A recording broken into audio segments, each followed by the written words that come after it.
I thought, live stream has not been working. do we really need 3 streams? We're not going to stream. You're not going to stream? No, mine hasn't been working. Okay. Well, maybe Tommy and I will do it. Tommy's just been doing a great job. I don't know if you've listened, but Lippert's kid, Tommy Lippert. I heard him doing the Cardinals game. Yeah. And that was awesome. So he's kind of taken on the lead announcing duties here. I've been relegated to the backup. We'll see. I love your color commentary though.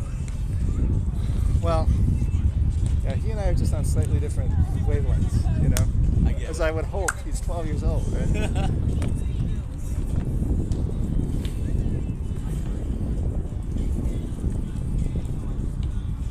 So we're about 13 minutes out. Comes Tommy. Get up here, Tommy.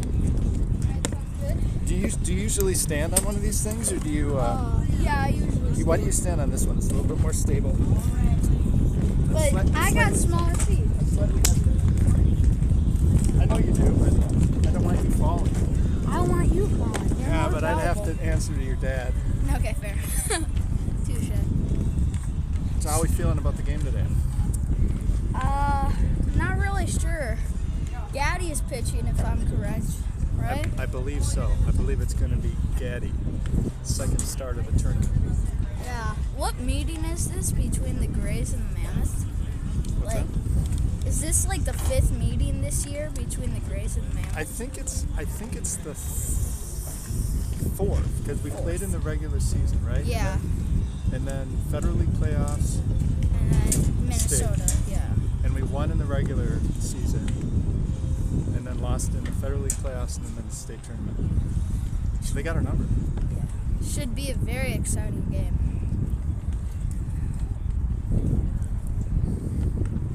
What's your favorite thing about announcing?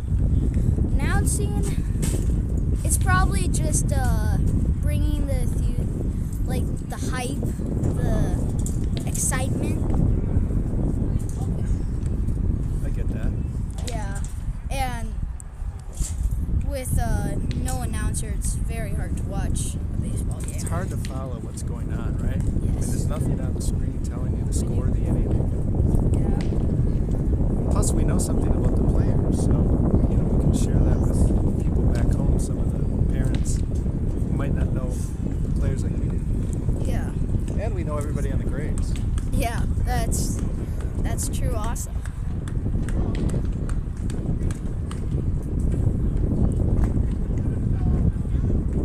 So the Grays are 6-2. Well, They won twice yesterday, right? yeah, that makes sense. And Yeah. we are 7-0. 7-0 because we had a bye.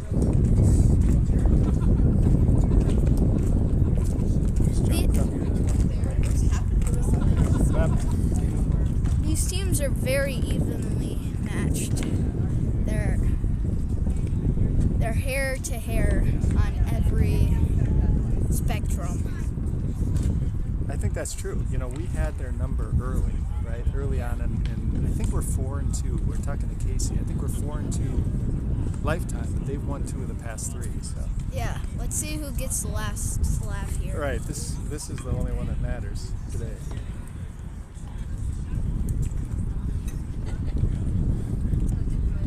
So, the Grays might not see Grill the entire year. If Gaddy, gets rolling, Gaddy just needs to get through the first couple innings, and then he's really on track. Yeah, I think the Grays have seen Gaddis once, and they've seen Grilly quite a bit over the years. Yeah. So maybe that'll work to the Mammoth's favor, the fact that they haven't seen Gaddis quite as much. Now some of these guys have faced Gaddis in the TCBBL. Yes. But some of them play with Gaddis. So.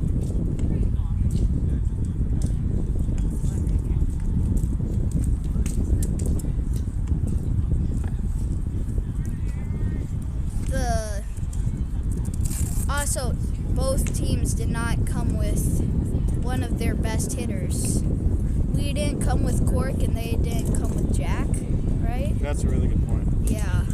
That's a really good point. Yeah. Jack kind of shut us down in the state tournament. Yeah, maybe that's the difference, right? They don't have Jack as a hitter, but they also don't have Jack as a pitcher. You know, Cork is a transcendent hitter, but he's not pitching much. So here's the deal. My port has been like real touchy. Okay. So just make sure that this is staying in there every once in a while. Is that your keep the power on? Yep. Okay. Always got to. This cable's been the best so far, but it's loose. Uh-huh. It gets in there, but it's loose. If it's saying anything about the power, just make sure it's plugged in, okay? You know, I got a new cable. We're fine with this one. I've tried like 6 cables. But if that doesn't work, then we'll check a cable. Okay. Just make sure it's real touchy. So if it kind of blinks at you or does some shit, Well, there's no way of telling from here whether it's in there, right? yeah, you can. You just swipe up a little bit here, and then you can see the power icon. Alright, sounds good. Yeah. Is it in like auto rotate? It's an auto rotate because the interface is correct. Yeah. So This guy's, cool, this guy's a broadcasting pro. He knows all the terms. Tommy, I loved your video that the VPN guy did. That was awesome. Oh I saw yeah. it. Your dad posted it. The ad guy did a video. He was talking to him on the live stream when he was doing the Cardinals. No kidding. And yeah, And I heard him in the interview. So wait, the APN guy interviewed you? Yeah. I ran into him when we were checking in. Oh Talked to really? him. It's weird. Look, have you heard him before? Not until I met him. Yeah. I listen to him a lot. It's not the face I would have put to his voice. But Yeah, that's true. how's the arm today, Grilly? How's the wing? Feels alright. You gonna be good at game 2 if we have one? Yeah. I told Randy I can win at the end of this one and then probably go on to the next one too. Good. Yeah, what? I mean, at the World Series, so make it count. Looks like there's going to be some kind of ceremony for Tommy Lippert. Not only an all-star announcer, but an all-star bat boy. How we doing? Is it? It Are is we live? Yeah. Are we? You want to get a little closer, then you can see your nostrils. Yeah. So we got a little ceremony here at home plate. I don't know. It looks like it. A little bat boy ceremony. We were gonna do a Bat Boy award, so Marty's pretty jacked. He's been looking real good this season. Is it bat boy? Yeah. Yeah. He's been looking real Is he a rookie? Rookie bat boy? Or No, is he not a rookie, veteran? but our former Bat Boy has kind of graduated to Bat Boy supervisor, which he's really growing into the role. Shout out to Merrick if he's listening. Do we have? Is your How you link on doing, the Twitters? What's that? Is your link on the Twitters? Did you do the tweets? This is Casaz's, and I'm assuming he did, but I don't know. It's Casaz's. I might stand back here and do Casaz's with Tommy Lippert. I usually do one too, but I'm just gonna silly having 2. I thought you guys would have one and we could have 3. There you go. Yeah. Yeah. Why not? Okay, cool. I'm back, Tom. All right. Tom, get off. We're both Tom. So, how you like this? You know when Grill is pitching and he pours water on his head? Uh-huh. It's called the Grill Spill. It's a grill spill. Yep. It needs something. When you're an announcer, you want something short and punchy, right? Yeah. That's good. That's good. Rhymes. Yeah. The grill spill. Grill Spill. So, I believe the Mammoth are the home team today because they're the higher seed. Actually, we're the higher seed. I think we should be home. Yeah. Yeah, we're the home team. That's what you said. Right now, Lars is over there talking a couple Mammoth. Where's manager Lars? Not in uniform. Guess we won't see him at the plate.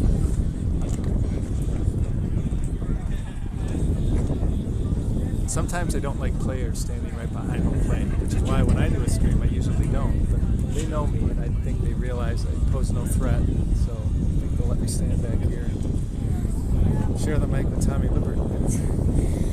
Well, it's an honor to broadcast with you. Look at us talk like we're just a couple of legitimate broadcasters, right? Yeah. Oh, You yes. should think about broadcasting. You know Msbl. You clearly have a passion for it. It's something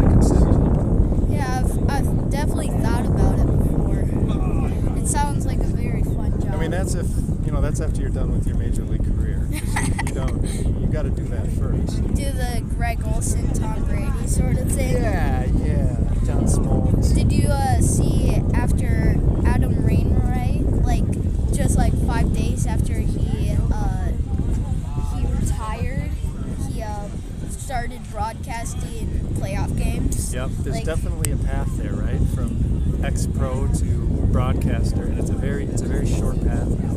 Yeah. You guys live yet? We are live. Yeah. Want to say hello? Hello. Mark Von Ruden.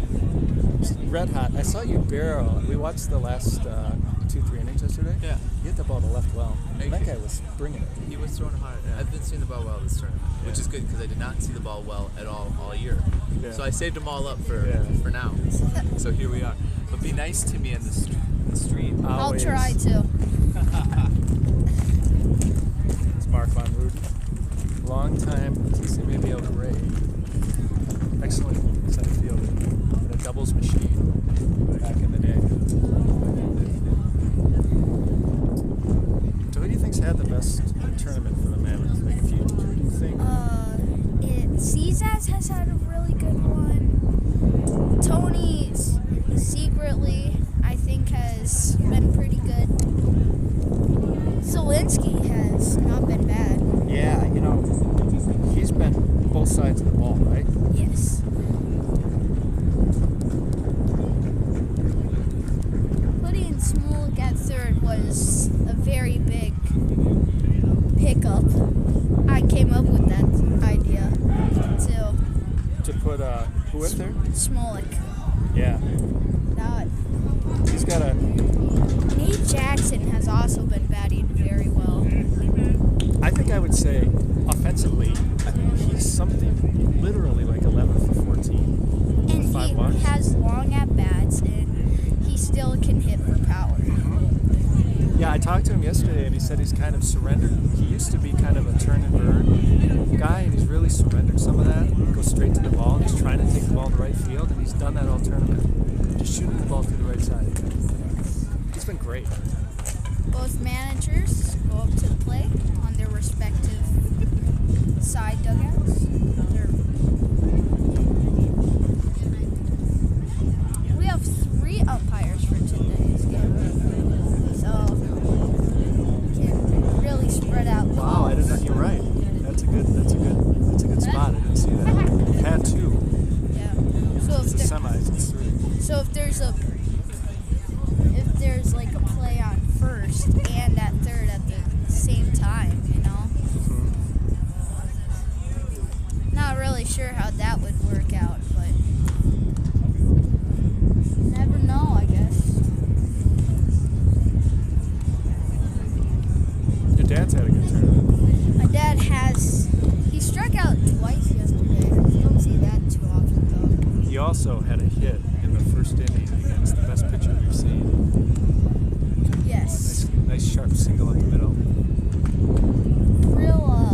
I think part of the reason we won yesterday, Grill was awesome yesterday, but when we got runners on second and third, 1 out, and Grill allowed no runs, that really jump-started the offense. And then that inning we scored 4 runs, I think. I mean, as you know, he really lets runners get on against him. He does a really good job of preventing the score. Provided commentary. Yeah. Oh, that's good. The commentary. The Yeah, commentary. That's we were There we looking. go. We were looking for something. The commentary. That's But perfect. you need to be Terry because we already got 2 Tommies. So we're gonna have to work on it. The commentary. Oh, that's perfect, Tommy. Oh my The commentary. I can't imagine a more beautiful thing. It's commentary. So the Mammoth huddling up. Usually, there's a short pregame. Go get 'em, boys. Routine. Cesar speaking a few words. Diamond usually takes the lead in these things before and after the game. Grays have said their hype up sentence or word phrase. And they're about to go in for the Mammoth.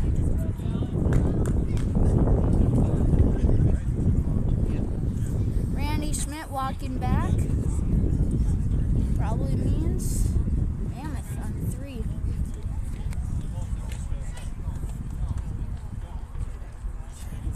Randy Schmidt under an entire pile.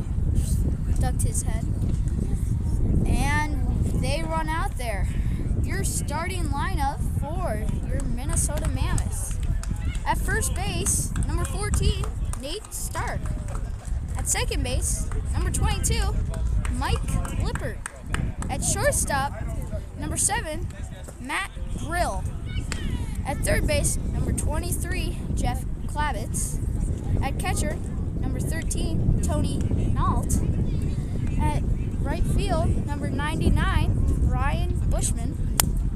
In center field, number 88, Dan Kazaza. In left field, number 21, Mike Dahl. And on the mound for your Minnesota Mammoth, number 1, Gaddy. I called Gaddy Andy when he first joined the team, and I was told nobody calls him Andy. Everybody calls him Gaddy. So we'll refer to him as Gaddy. Yeah. Forget about the first name, forget about the second, or the last name. Just, he's Gaddy. Longtime pitcher for the Sea Donkeys, 18 plus TC Msbl. I'm ready. Has about 5 pitches. Yeah. Randy's caught him before, and he says he has 5 pitches, and they all do what they're supposed to do. Yeah. And he never has terrible control. Some days he's kind of off, but he's never really that off, which is always good for a pitcher. I would say he's something like Grill in that he doesn't overpower. No. You know, he hits his spots, he changes speeds. He's got a good changeup as well on a Grill level, very good. But he succeeds by locating rather than throwing balls by guys. Like that first guy we faced yesterday was a strikeout guy. Gaddy's not. Gaddy's a control artist.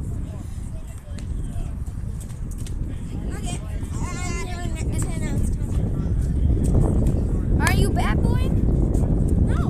We negotiated. Are you guys gonna come up here and do this? Looks like We're gonna take our job. Looks like the Tom and Terry might be co-opted. You guys want to trade off? Is that what you want to do? Sure, we'll try best to say the whole game. Well, that's not what trading off means. I guess so. Now up to bat, number 0, Pinkley. We may have to duck in and out here because we had a couple other kids who like football. So Friday lefty matchup. this guy played for Rosetown, I believe. Grace picked him up. Really, really athletic. Plays center field. Ball way outside.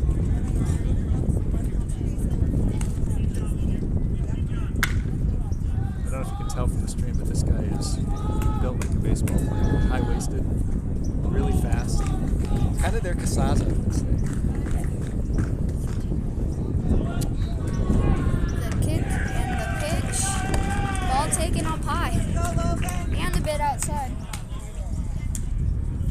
Count already 2-0. One of the good things about Gaddis and Grill is when you're not a strikeout guy, you save a lot of bullets for the next game or two. With strikeout guys, it always seems to never have a short inning.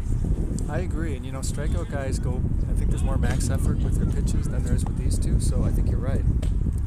Ball just outside. 3-0. I think they go longer in games, and then they come back quicker. I mean, it does depend on the pitcher. But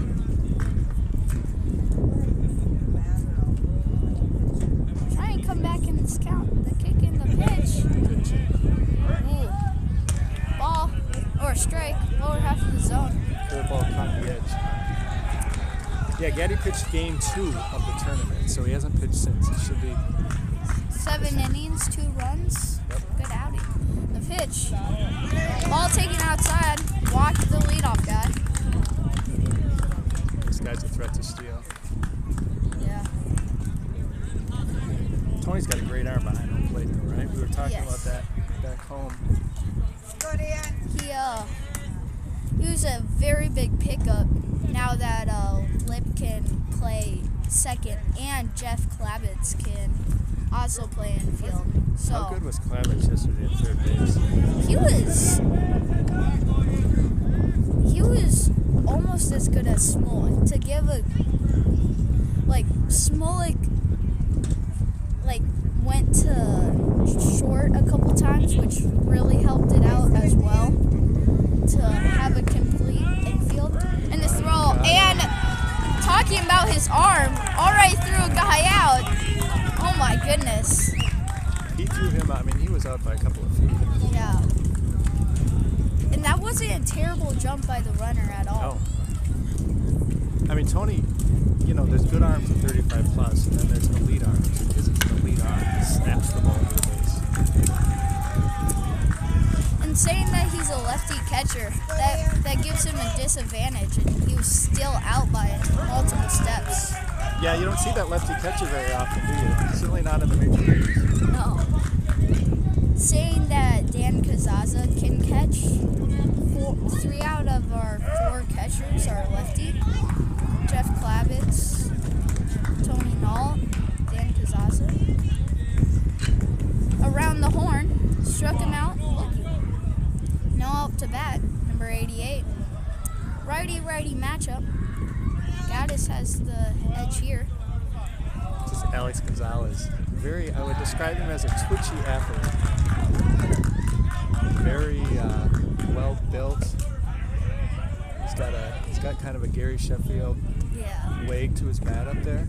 Strike 1, found in zone. Very short, explosive swing. Dangerous hitter. Strike 2. He's no 3-hitter to Emery though. Emery can kill that ball. Still, very good. Dangerous threat. Gets him to go. That ball just slid off. Just halfway to the plate, it slid off the edge of the plate. Great pitch. Very hard to hit when that was almost a perfect pitch on 0-2. Yeah, it looks Outside like the zone, but not too much. Gets him to chase on the breaking ball. he's working both sides. He's not throwing it over the plate. Gaddy looks sharp. Bodes well for the Mammoth.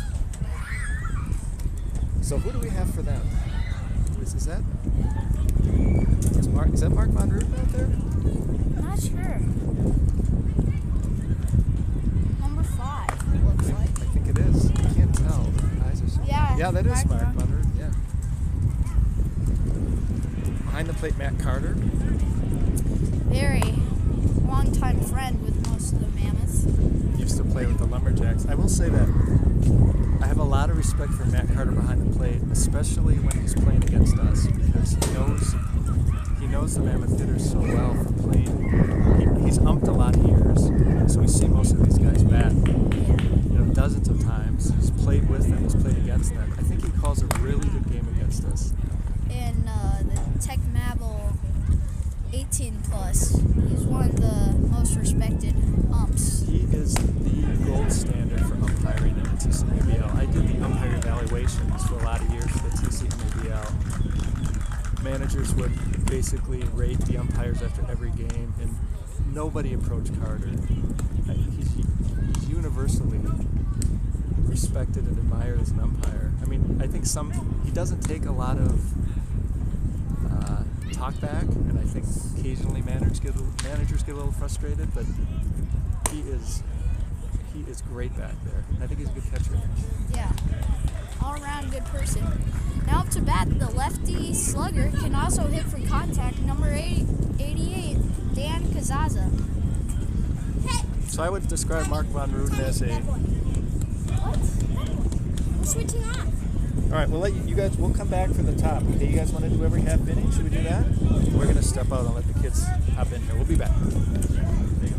I thought Mike was going to have to go out and hit that guy. Here you go. Right? I mean, Number 88, Dan Kazaza. With the pitch. Oh, yeah. Right. Nailed it good. yeah. That was a good pitch by the pitcher. Caesar. Yeah. Mammoth undefeated, as if they win the championship, they've gone undefeated every game. And that is popped up To right. left to left, and that will be caught. Now Up number next. 22, second baseman, Lipper. Mike Lipper. Let's go, Mike. And on deck, number 10, Emery. The Vulcan. It doesn't matter. Go, Mike. And he is now in the box. Yeah. In the pitch. That is drilled drilled to short, and that'll be the shot, and he is out. Next up, number 10, Emery. What's the score? Probably 0-0. Here we go, number 10, Emery. The Hulk. Here we go. Steps in the box. And the pitch. And the kick and pitch. Ball. That'll be strike one. I can say what it is. You don't have to say ball or strike. I'll just say that. Here we go, the pitch. And the pitch. That is a low ball. I'll be right back. What's the score? Nothing. There we go. The score is 0-0. Bottom of the first. And the pitch. That is drilled. Shortstop gets the out. That will be out 3, as that will be a 1-3 shutout inning.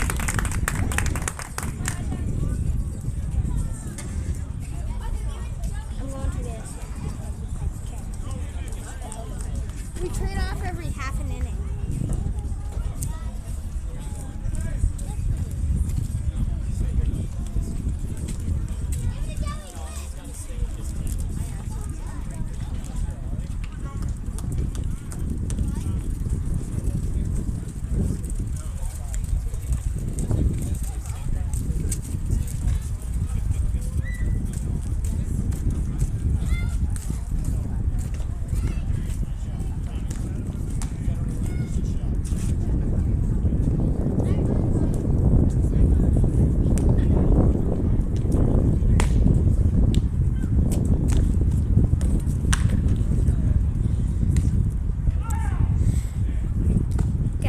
Back on the mound. Very quick first inning. Very, very quick. Would you agree, Tom? Very quick inning. Very quick. Somewhat disturbingly quick. Yeah. That might be the quickest inning we've had pitched against us. Quickest half inning this tournament. And like when Gaddy was pitching, that was not a long inning either. Yeah, you're right. Throw down to second. You know what that means. Resume of play. Lefty cleanup hitter, number 17, Olsen. I think this might be. I mean, they got a lot of good hitters, But but this might be their best hitter in my estimation, just from the way I've seen him play over the years. Always finds a barrel. Reminds me a little bit of Casey. They both find the Yeah. barrel. And Casasa. So righty-lefty matchup. Last time this happened was ball 4. Base on balls. Ball just outside.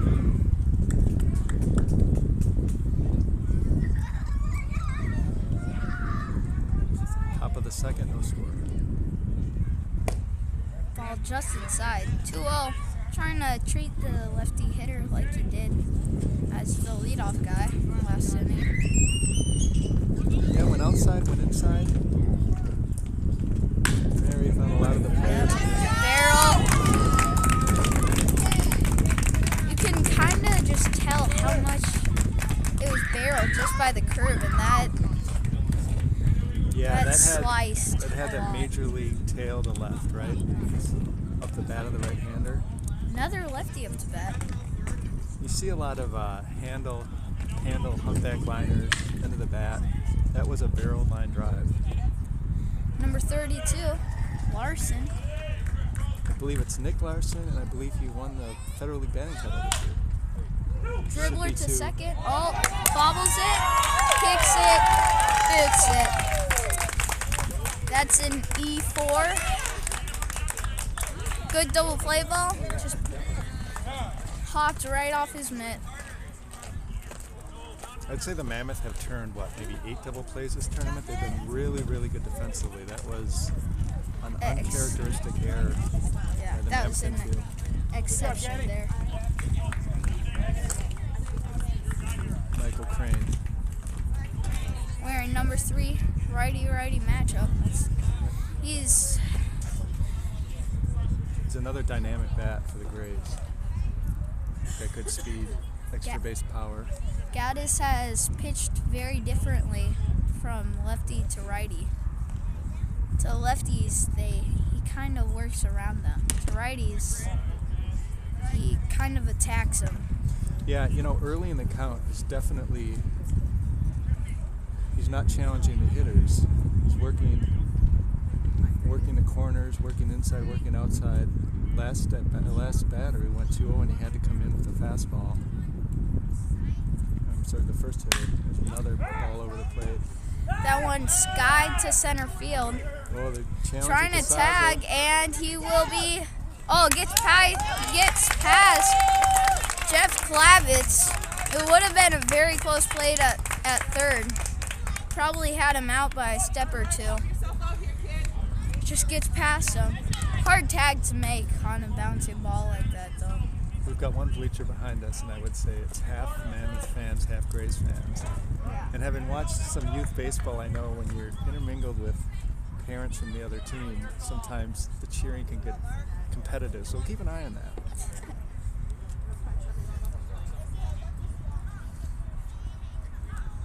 Second and third, what do we got? Nobody out? Nobody One out. One out? What was Dan Kazaza's. Oh, yeah. fly out.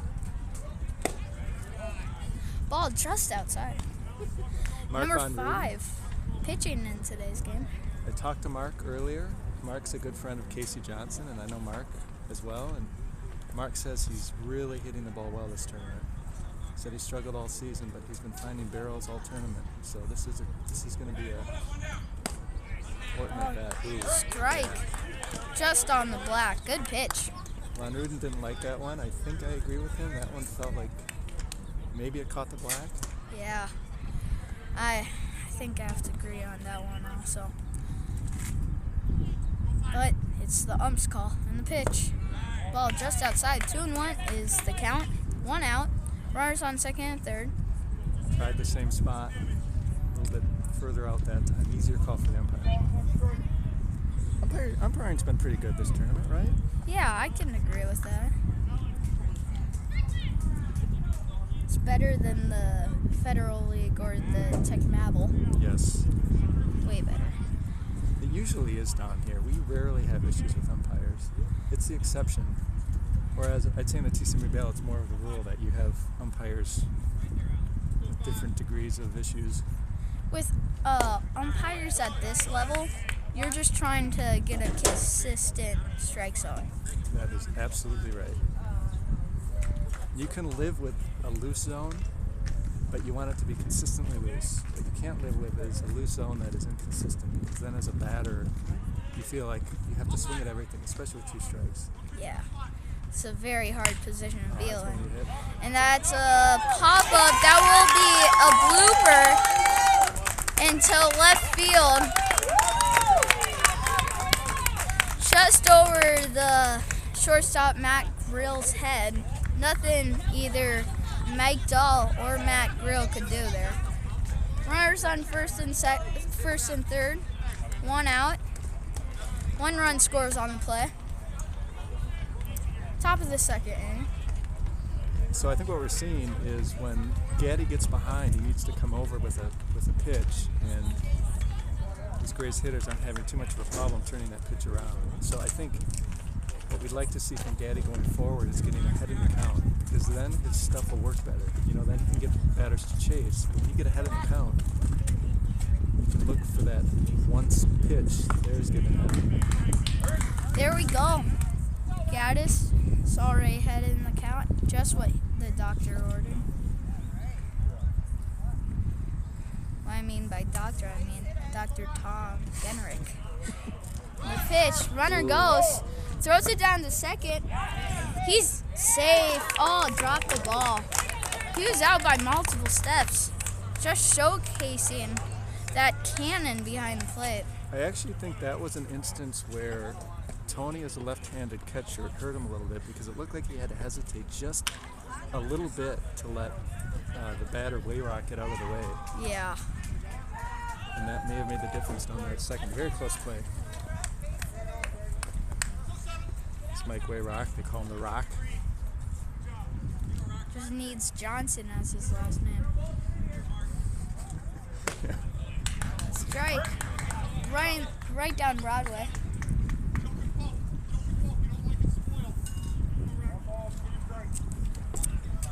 Two strikes on the batter here.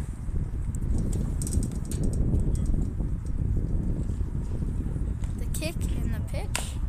Not much of a kick since he's in the windup. Batter fouls it off to the left. Curveball off the plate. I think that was an instance where, because Gaddy was ahead in the count, batter had to go up there with a slightly more defensive swing. Didn't turn on it.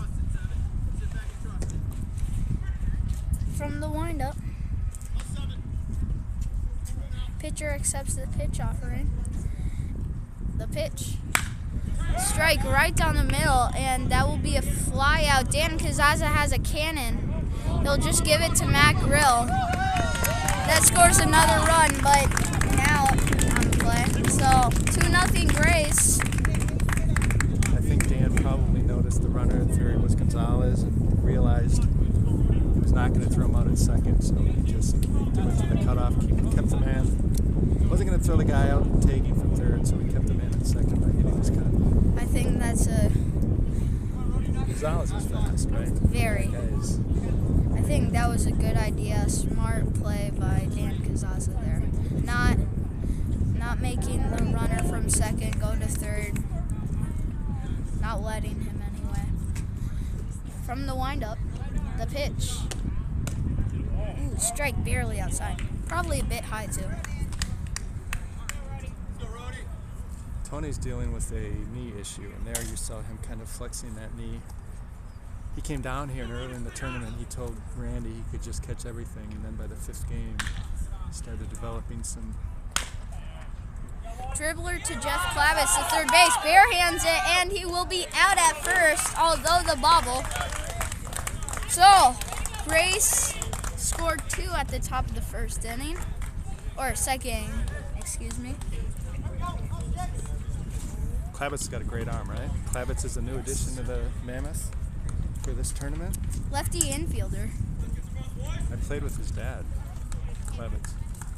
Back in 2008, I played with his dad on the Crystal Chargers. So I had to introduce myself by saying, hey, I played baseball with your dad, which is something you never want to tell a younger teammate. It just means you've really gotten old. But he's a great player. Like I was really impressed with his play at third yesterday. Yeah.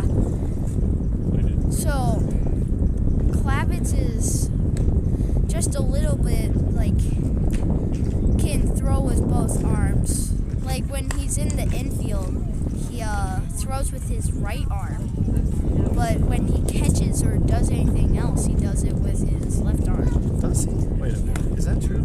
I believe so. He bats lefty, I know that for sure. I would like to see that. I mean, wow.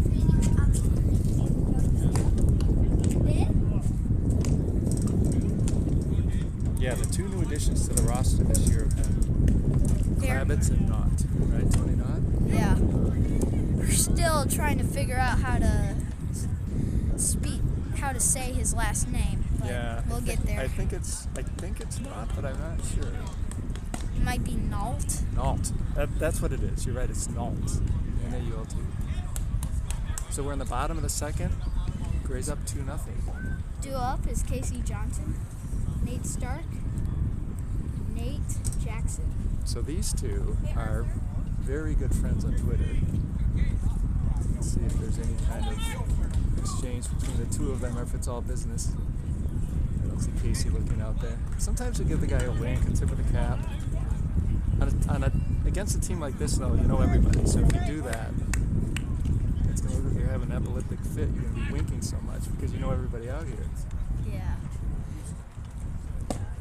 Ball taken just low.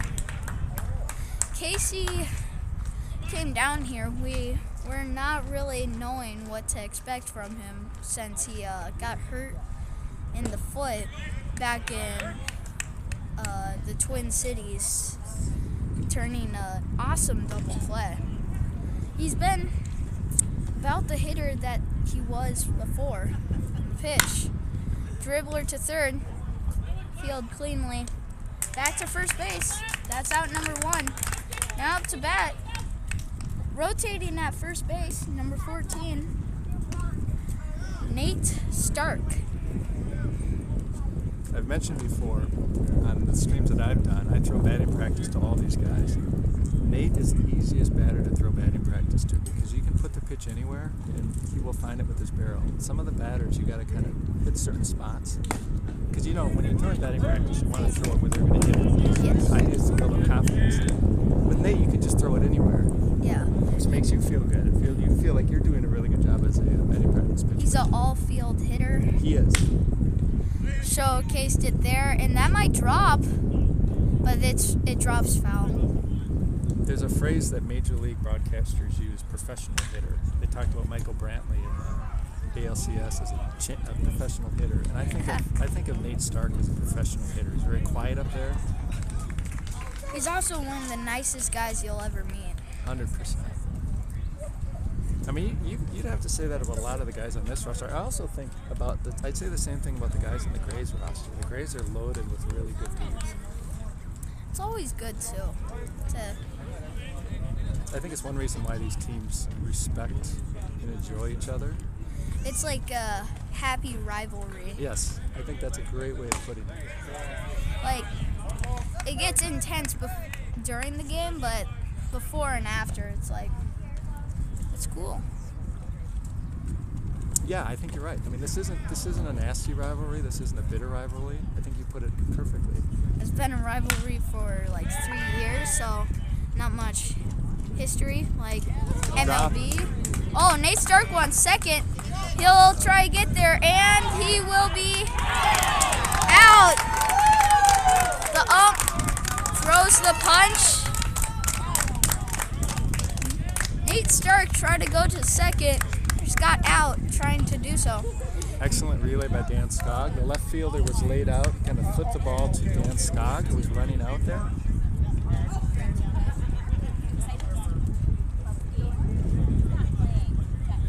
So there was some Anger between Jeff Klavitz, the third baseman, and the umpire.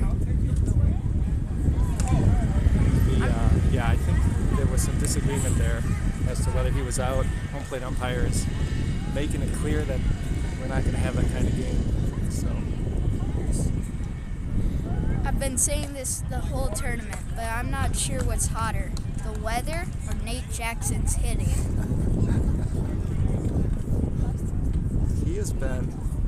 I've been coming down here with teams since 2012, and I would say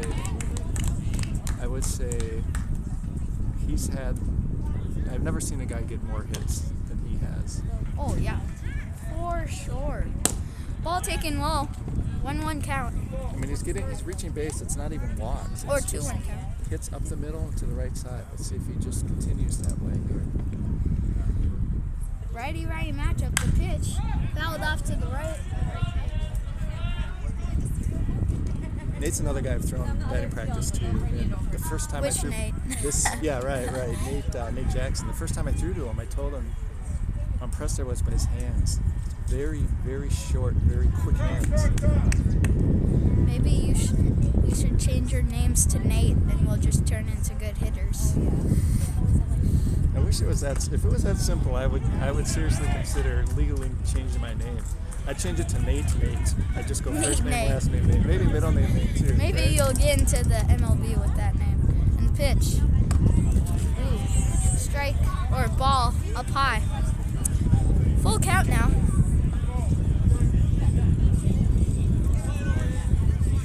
If Klavitz said safe, they should change the call. Dribbler to short. Yeah, he looks safe, but it's a close call, and the umpire has a way better field than either of us and Jeff Klavitz. Mark doing a good job pitching. Grays getting hyped up, energized, as they might say. So, Gaddis is one of the guys that is just chill all the time. Randy ran out there once when Kenny got in a tough situation, and Randy said, "You think you can shut them down and win this game?" And in the most calmly way, Gaddis said, "Yeah, okay, sure." Just one of those guys. Yeah, I think a professional broadcaster would describe him as having a slow heartbeat. Yeah. He does not seem to get too excited at any point. So, Mammoth hoping to keep it close, right? 2-0, top of the third. How about we call it Gaddis Cool Breeze? All right. Call him Cool Breeze. Cool Breeze. Righty matchup to start off the inning. First time that's happened for Gaddis. Here's a batter I'm not too familiar with. Number 2, Martinez.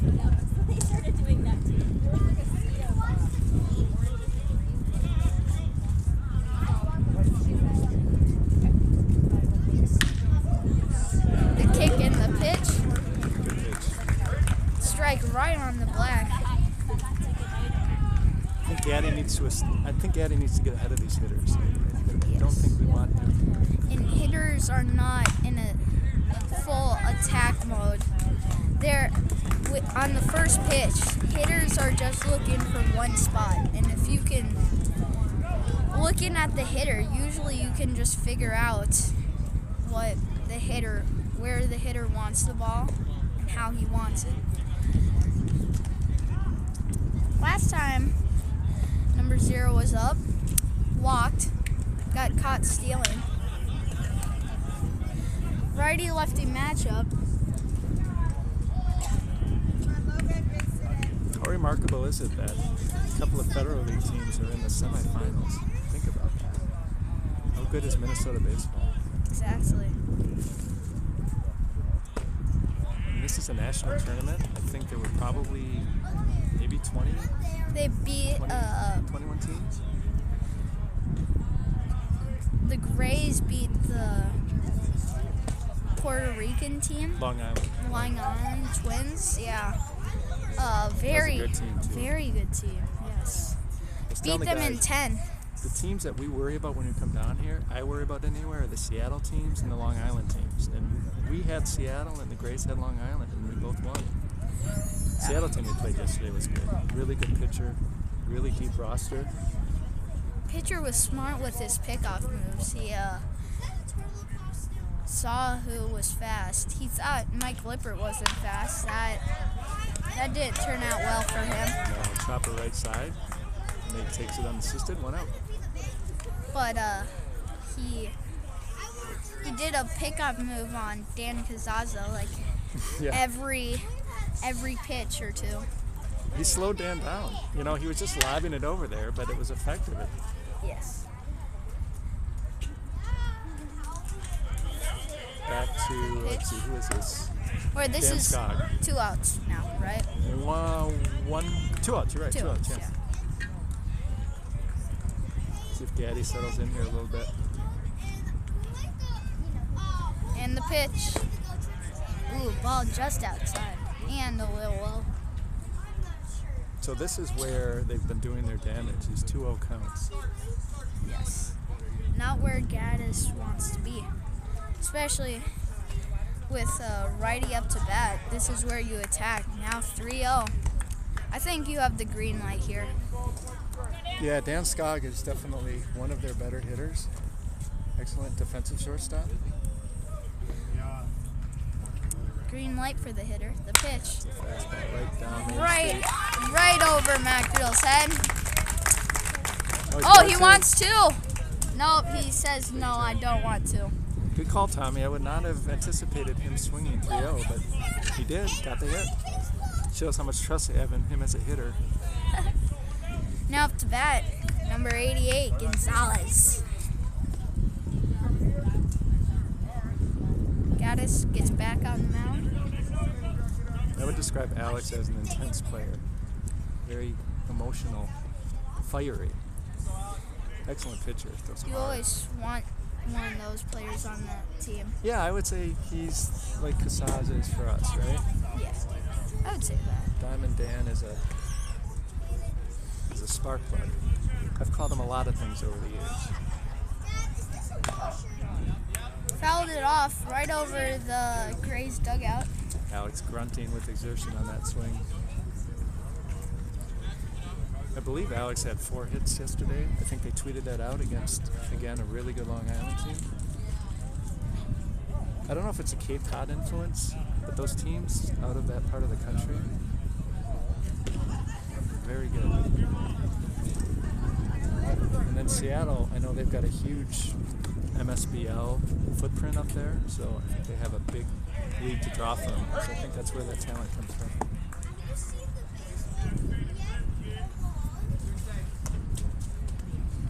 Dangerous pitch right here, I think.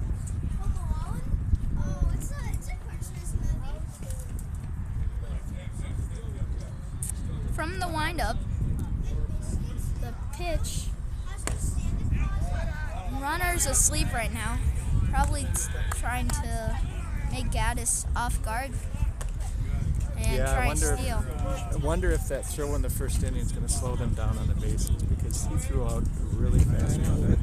He probably would have thrown out 2 guys if Spolinski caught that ball and made a clean tag. Yep. So,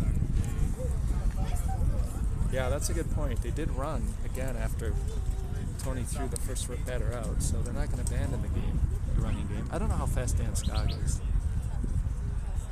Skog over at first. Pretty good lead. strike. I agree with the hitter. That was a bit outside. I agree with you. I think that was outside. All right. So what if the bench is cleared from the Sea Donkeys and the Yotes? I think Dan Kazaza and Jason Eddy would just be rolling around on the ground, and Tony would be trying to get Ludi in a headlock, just giving him a noogie, and then everyone else is just on the bench like, I'm not getting into this. Yeah, no, yeah. When you kind of play out those brawl scenarios, the first thing you ask yourself, well, where's Emery, right? Because you don't want to. If you're on the other team, you don't want to be anywhere near Emery. But Emery's going to be on the bench. Emery's not going to. Emery's a nice guy. He's not that type of guy. No, he's not at all.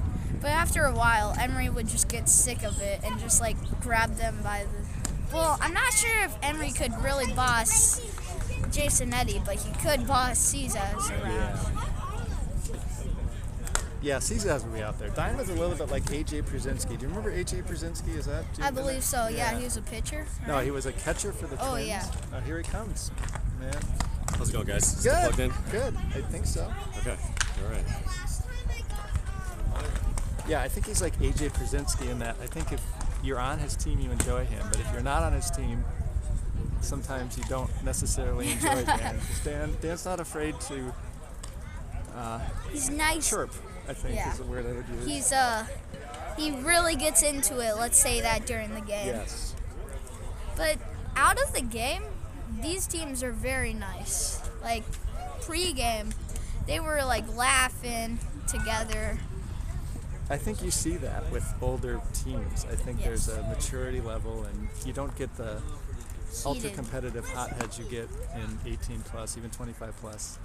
At this point in your life, you know, you have a life outside of baseball. You're out here just having fun. You want to win, but good pitch. Strike outside half of the plate.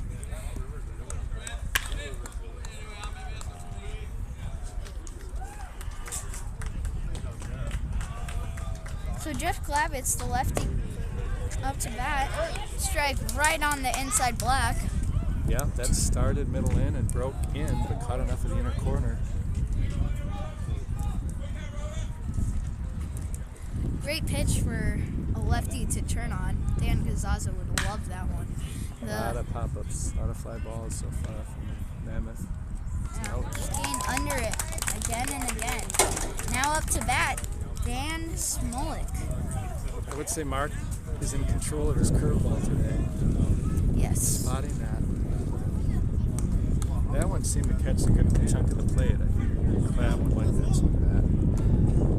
Here's Dan Smolik. Big hit yesterday, right? That inning. Yeah, really put that game out of reach for the Ravens, was it? Seattle Yes. Ravens? Yeah. Good curveball there from Mark. 0-1 count. One of the good things about having a 6'3" infielder is strike outside black is like Grill's play where it just barely got over his head. If he was 5 inches taller and was Dan Smolik's size, he just needs to barely jump and reach up for that ball. Dan ended a game with a catch like that. Oh, man. Gets him to go, and a ball in the dirt.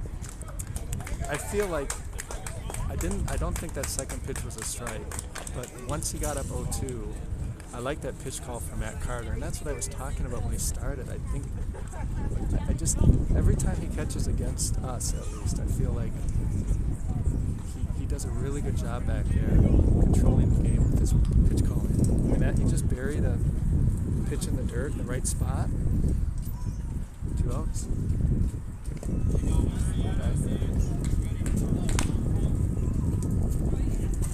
John Klepperich at third, Scoggins short, Joey Olsen at second. I think that's Nick Larson at first, I'm not sure. Pitch. Ooh, strike. Inside half the plate. And the outfielders are just indistinct blurs to my eyes. You got to use your elven eyes and tell me who's in the outfield. I can't see that far. Yeah, Sun is a deadly laser today. Dribbler up the middle. Shortstop has it. Throws it to first. And that is the end of the third inning. Boy, he's just neutralizing the Mammoth bats. That curveball.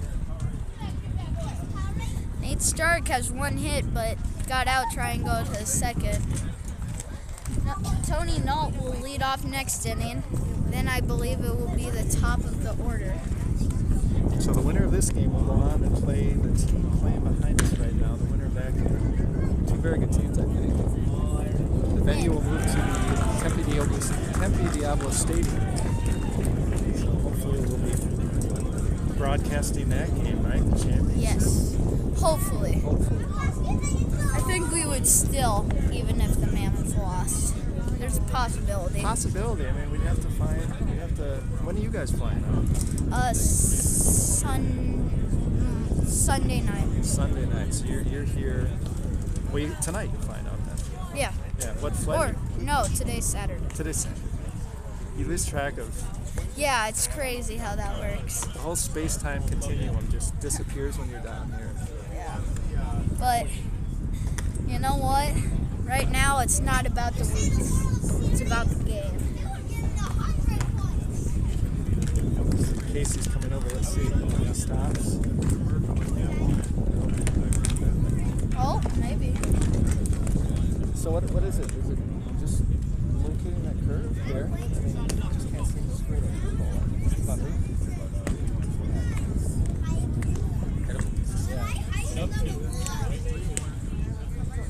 So, I think second time the order, we won't be much better, but third time the order, they might take Van Gruden out because second time I'm not really sure what to expect. Third time, we always see him to do better second time, third time through the order. Yeah, I also think this umpire has shown a willingness to call balls strikes. But he's pretty consistent with it, which Yeah. I mean, I think either side of the plate, it's a ball or two. Dan Smolik had a bad call last inning. You had one too. I was alright, but you got me 2 years ago, and I remember how bad it was. Sometime? Yeah. The one we got fouled ball, or like a ball like directly off of him. Oh, okay, I do remember that. Number 17, Olsen up to bat. Ground ball right to Gaddis. Flips it to first. That's out number 1. Now the lefty slugger, number 32, Larson. Always a relief to get Joey Olsen out. But the guy behind him is always a tough out.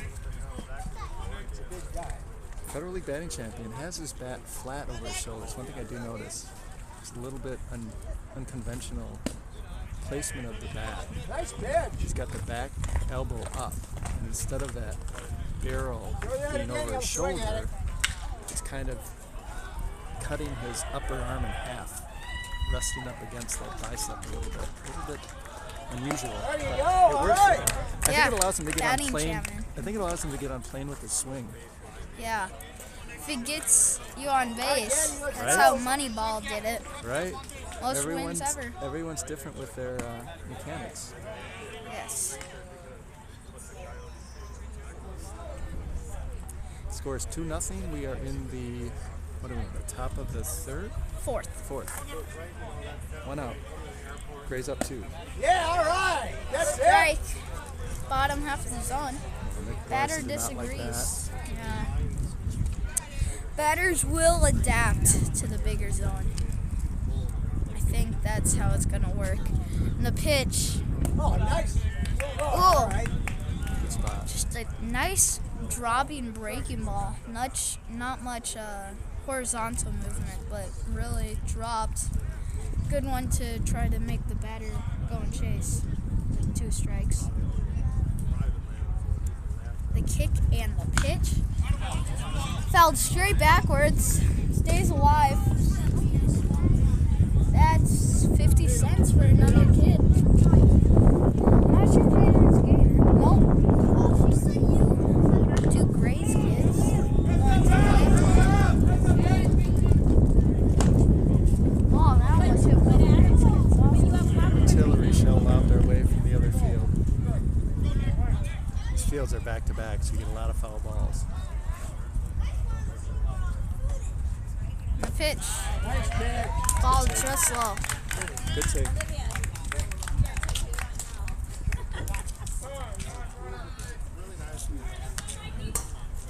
Joey Olsen out there running for Nick Larson. 1 out.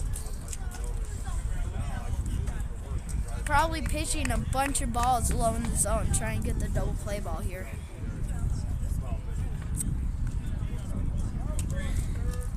Still with a very good outfield. Probably will pitch some high fastballs just to keep him off guard. Yeah, again, the Mammoth have turned a lot of double plays this tournament. Matt Grill has been Stellar. stellar. Look at that, we're already finishing each other's sentences. Only, what, it took 4 innings? Yeah. Hand and glove, Tommy. The tale of the 2 Tommies. Maybe Tommies are just meant to be announcers, I guess. Yeah, we got to get Tommy the Cork down here one year. Have Yeah. a 3-man booth, like the old Monday Night Football. Do, do, do, do. Gifford, Cosell, and A pitch. Ooh, ball just inside. Or not just inside. Almost hit him. If Pat you- Summerall, John Madden. I'm trying to think. Never mind. This isn't a football game, is it? This is a baseball game. Yeah. We'll figure that out next year. We'll figure that out next year. The pickoff move, he's safe. I'm trying to think of what kind of announcer you are. I think there's 3 kinds of announcers. I think there's like really Play-by-play? analytical announcer, like Smoltz. Yeah. And then I think there's play-by-play. And then I think there's storytellers like Vin Scully. I would say you're a combination. I think you got a little bit of all 3 in you. Ooh, just off the tip of the glove. You do good play-by-play. You kind of peel the cover back and tell what's going on underneath. And then you got some stories too. Number 3, Crane. Righty-righty matchup. Pitcher has the upper hand here. 1 out. Olsen at first. From the windup.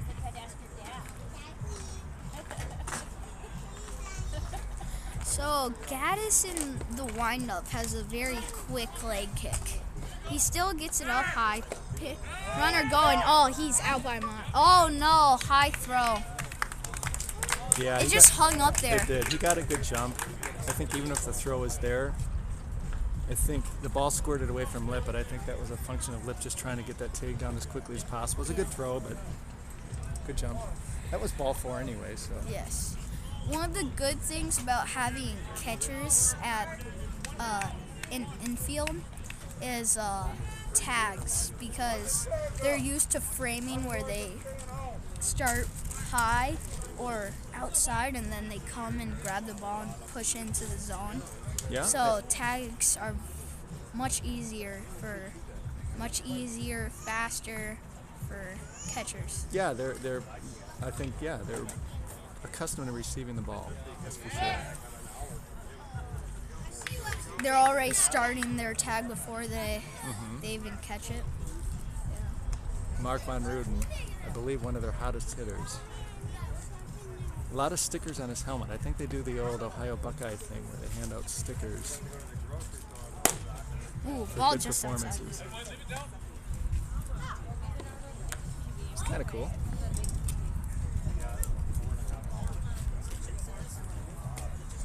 From the windup. Stepped off the mound last time. And the pitch. Nice pitch! It's a second call this game that Mark Von Ruden has not agreed with. Kind of hard to see where it was because we were shielded by the umpire. And the sun is. The sun is pretty bad. You got a cap? Okay.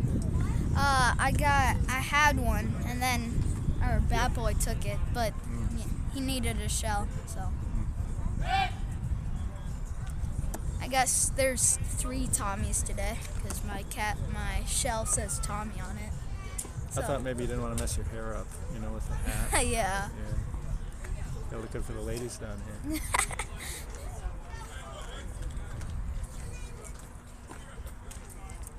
I'm telling you, ladies down here just have lip balm all the time. It's Have just what on? lip Lipstick? balm. Lip balm? Yeah. Another throw. It's probably one of the reasons is your lips just dry up instantly down here. It is amazing how quickly you just kind of dry out. You're not even sweating, you just dry out. Yeah. Speaking of that, I'm going to get water. I'll All be right. back in 10 seconds. All right. Try to hold this down. First and second, 1 out. Mammoth down by 2. Good pitch. Right. Mark didn't react to that one. I think he recognized that was just a good spot. Want that? Thanks. Not sure what the count is. I know there's 2 strikes. I'm back, Tom. All right. Let's hop back up there. All right. From the windup, the pitch. Ball just low. What's the score? That's 2 2-0. Top of the 4th.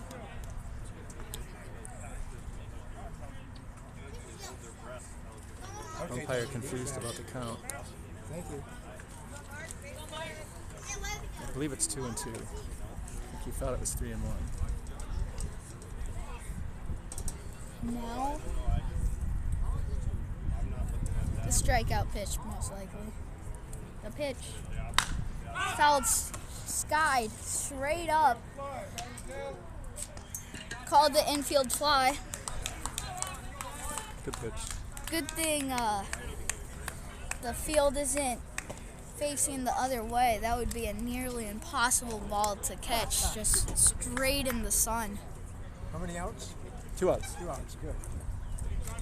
We've had good weather, right? Last week when the 25 plus team won, congratulations to the 25 plus team. It was like 100 degrees down here. Yeah, It's been mid 80s. that was my first entire game announcing. Yeah, that's it. When the Cardinals won it all. Yeah, that was crazy. It's like 104. You just get used to it though. Yeah, we've had a couple days in these dugouts when it's been mid 80s, when those dugouts get really hot. I can't imagine what 100 degrees is in those. Now it's going to drop. Yeah. Score? Oh, he wants it all. And he scores. It's 3-0. It's 3-0. Pitched down and away. Caught enough of it with the end of his bat. Flared to right field. Did the job. A bunch of bloopers for Gaddis.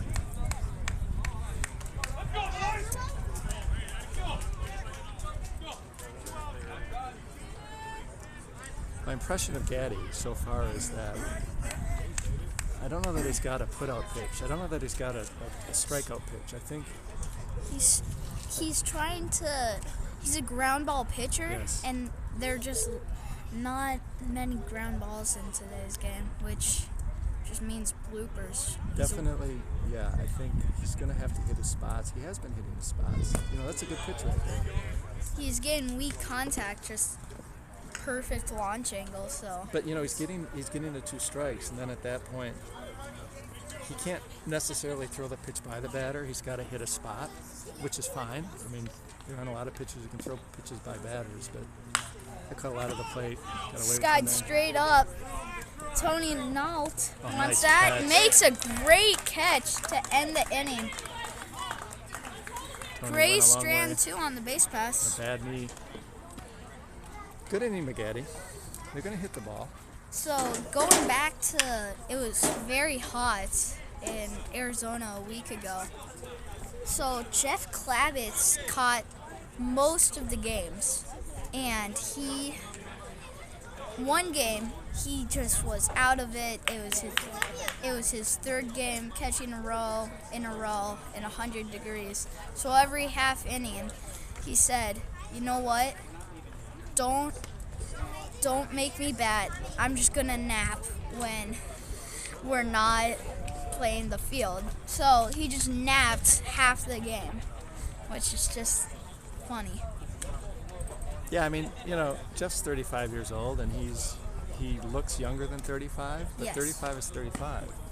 And 35 in 102-degree heat, Does not mix together. no, it's different than being 25 in 102-degree heat. And, So I'm sure he was feeling it. and we're used to high humidity from Minnesota. I'm going to go grab a water. Sounds Tommy, good. You're on here?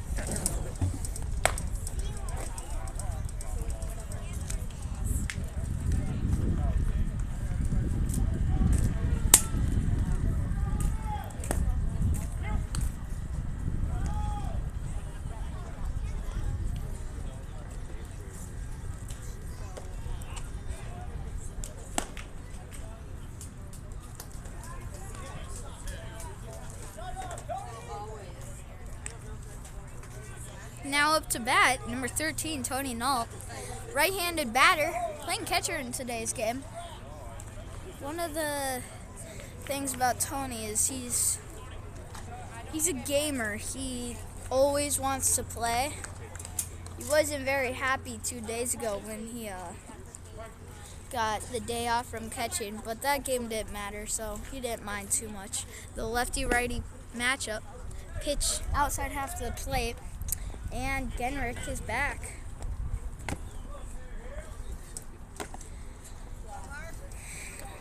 Oh, 1 count to Nault. And the pitch. Strike right at the knees. 0-2 count.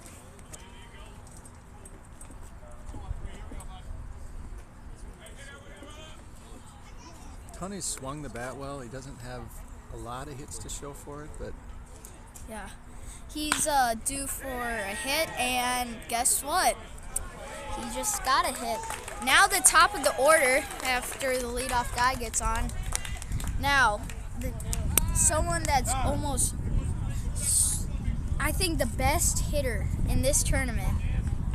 Like, Jack, you're not in this tournament. But second time through the order, he gets angry, and he just swings so hard. And he either swings or miss, or it goes a mile. yeah, I would say Jax has more hits, but I think Dan's exit velocities have been higher. Dan's hit the ball harder. Bunt, just down the left field line. Dan is still fast enough where I feel like he can drop that bunt down and get to first. Yes. In 35 plus, probably 85% of the time. Just got to get it by the pitcher. Now, they got a third baseman over there, John Klepperich, who's very athletic, Very playing in. So I kind of doubt we'll see that from Dan again. Tony is a non-runner, so Solinsky rotating at second base is now in for him. Carter was up in his crouch, I think. He was halfway up. He was looking for that pitch was out. I think they were anticipating a stolen base there. When you Of think a pitch out. when you think of a Mammoth middle infielder wearing number 2, it's not usually you think of Anthony Solinsky. You think of Hans Hagerness. But Solinsky has made a name for himself in this tournament. He has been hot. Yeah, Very. Aaron played with the Lumberjacks back in our 2012, 2019, many of those teams, and there were a couple of years. 1 year in particular, he was the best player on the roster, so he's very capable. He's off, out there, lost control. Ball outside and high.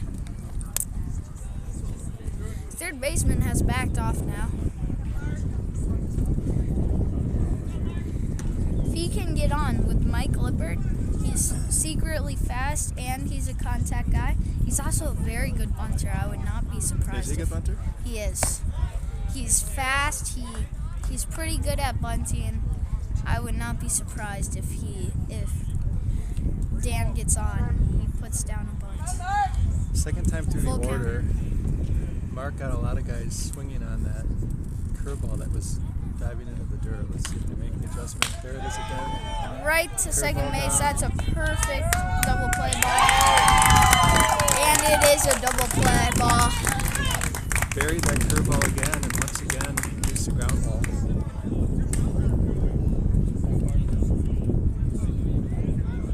Nice play by the Grays. Is It's a big out. there a third place game for No, not in this tournament. not in this tournament? Number 22, Mike Lippert, rotating at second base today.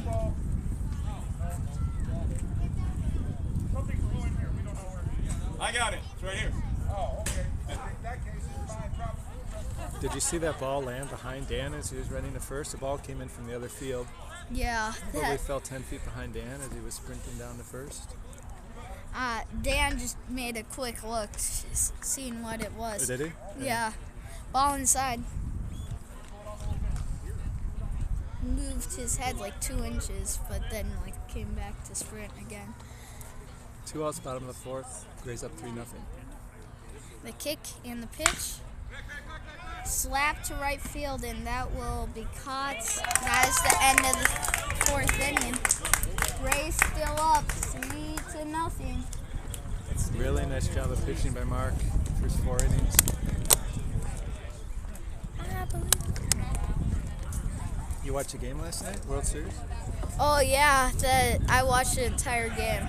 Corey Seager knew it straight off the bat. Did you see the first slow motion shot they showed of him making contact with that ball? Oh yeah, he was like, Crushed it. oh yeah, let's go. Right in Yeah. the middle of the barrel. Like right after he hit it, he's like, oh yeah, baby, I just hit that ball a mile. I actually didn't see. I guess Garcia walked it off. Dallas Garcia. Yeah, Was Garcia. that a good one? Good hit. Yeah, that was also a nuclear bomb. Who are you rooting for? D-backs, because we're in Arizona, and D-backs are the most Cinderella story ever. Yeah, we stopped at a sports bar on the way home. Me, Casey, and Nate. Partly because they know I don't like loud sports bars. So the game was just starting. There must have been 70 TVs in that place. Echoey, loud. Not my favorite meal, but we made it. We survived that meal. Nice.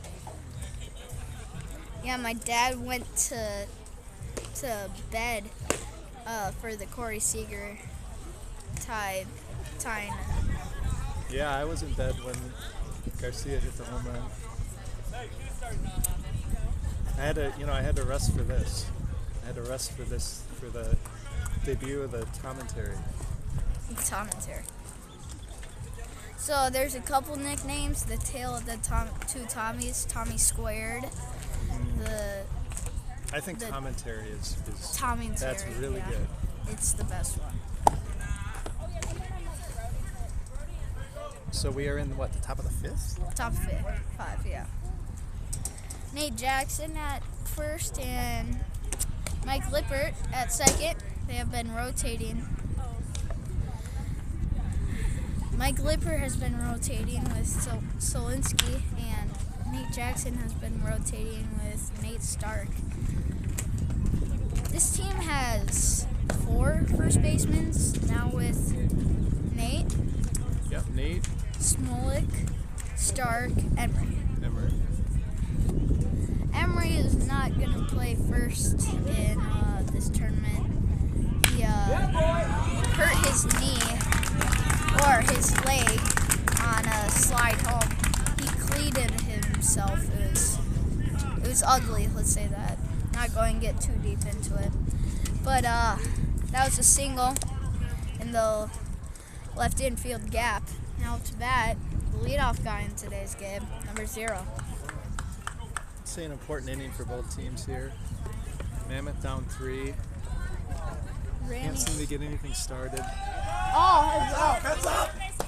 Oh, came within a foot, if that, from a Grays player. He dove, or didn't dive, but had to very quickly get out of the way of that one. Pickney showing bunt. I did see Pickney running from home to first yesterday at the end of the Long Island game. This guy can really fly. Showed bunt there. See if he scores up again. From the windup, the pitch. There he is. Bit of a pitch out there. I think Klavitz has got the arm to throw him out. Oh, T2 network. T2 network. Tom time. There. It could be TNT TNT. or Dynamite. You know, we could play around with that a little The bit. Tommy. There it is. Let's see if we can throw him out. He's got a really T good arm. and T and Dynamite. They're Dynamite. They're Dynamite. That's an out. That's Squared up to a bunt to Jeff Klavitz. Jeff was running in and just got there very quickly. Threw it to first. That's 1 out. Did his job though. Yep, he did. He Right. showed bunt. Third baseman came in, still decided to put it down, moved him over. It was a really good bunt. Yes. I would say the average Federal League third baseman does not throw him out. No.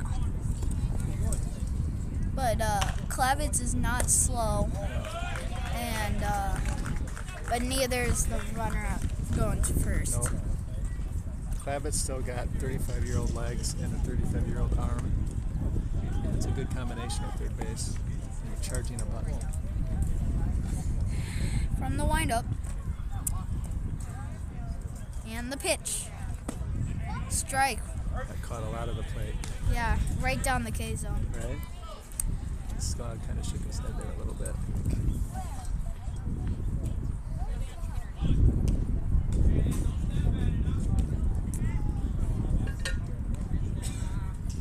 The pitch. Another one that caught a lot. Dribbler, backhanded, takes a look at the runner at second and just threw way over him. Run will score. No, he stops him. Run probably would have scored. Runner gets to second and third, 1 out. That was evident out of the hand that ball was Yeah, going to be. overthrown. He didn't look at the runner or look at the first baseman. He just looked at the runner at second while throwing the ball. Yeah, that's probably what did it, right? Yeah. Not everybody's Patrick Mahomes. Right. Up to bat, number 88, Gonzalez. Alex Gonzalez. Hit here makes it 5-0. Is there anybody out? 1 out. It's fine. 1 out, yeah. Corner's probably going home here. Mike Lippert got a guy out going home. Pitch. Oh, skied straight up. Gaddis says he has it. He does. And that's a big out for the Mammoth. I know why Alex is so frustrated there because that one was You cannot belt do high that. over the plate. Yeah. A bunt, anything, just anything on the ground really scores him. Anything to the outfield scores him. Interesting. Randy's going out to the mound. I Any- know really anything to the middle infield scores them, and except the pitcher. Randy Schmidt talking to the He's talking to infield. Grilly. I know there's the intention to use Grill at the end of the game if we need him to close the game out. It seems pretty early to bring him in now. Yeah. And then I think if we do win this one, it's a big if at this point, I think we'd see Grilly pitch in the championship. Yes. Boy. Yep. I think this is smart. Intentionally walk Olsen to put Larson up to bat. I think Yeah. it shows the level of, I mean, this is a Federal League batting champion, and we're walking a batter to get to him. That shows the level of respect this team has for Joey Olsen. Let's see. Last time I believe he got a single. So huge out here. Let's see what he can do. Big moment in the game, right? Very. Anything to the outfield scores 2 on the pitch. Ball low. Gray's dugout really getting into it. Bases loaded. Top of the 5th. 5-0? 3-0, right? 3-0. And the pitch. Good spot. Not from the windup because the runner at second and at first can't go anywhere unless the runner at third steals home, which at 35 plus is pretty unlikely. Pretty unlikely.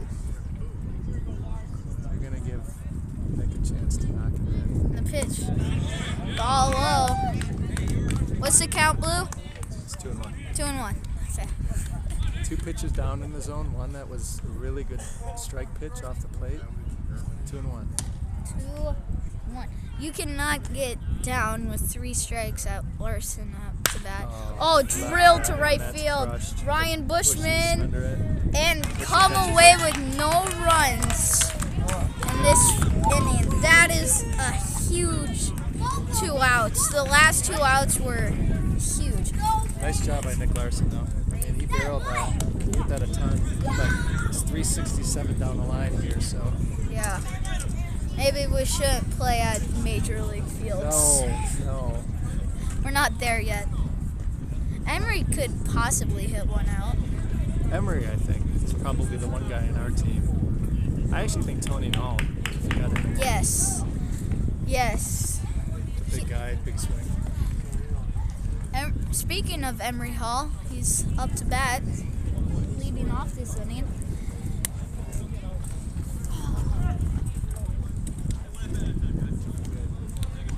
Bottom of the 5th. Grace 3, Mammoth nothing. I think the Mammoth have 1 hit, 2 hits. Can't seem to get anything going against mine. No. Pat Ralston, all-star third base coach, walks out there.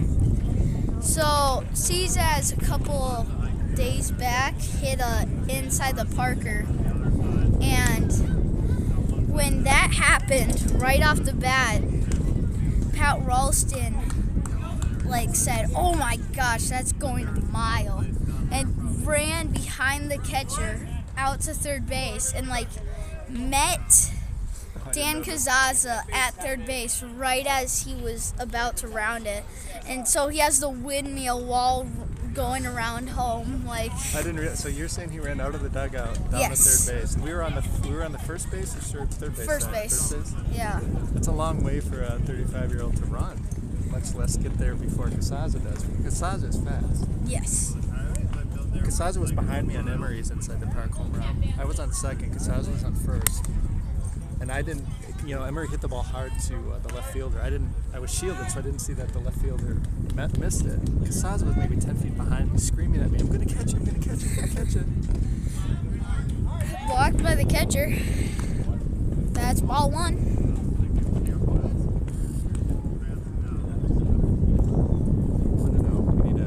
Mammoth need a leadoff hit here. Yeah. Ooh, strike right at the knees. Great location.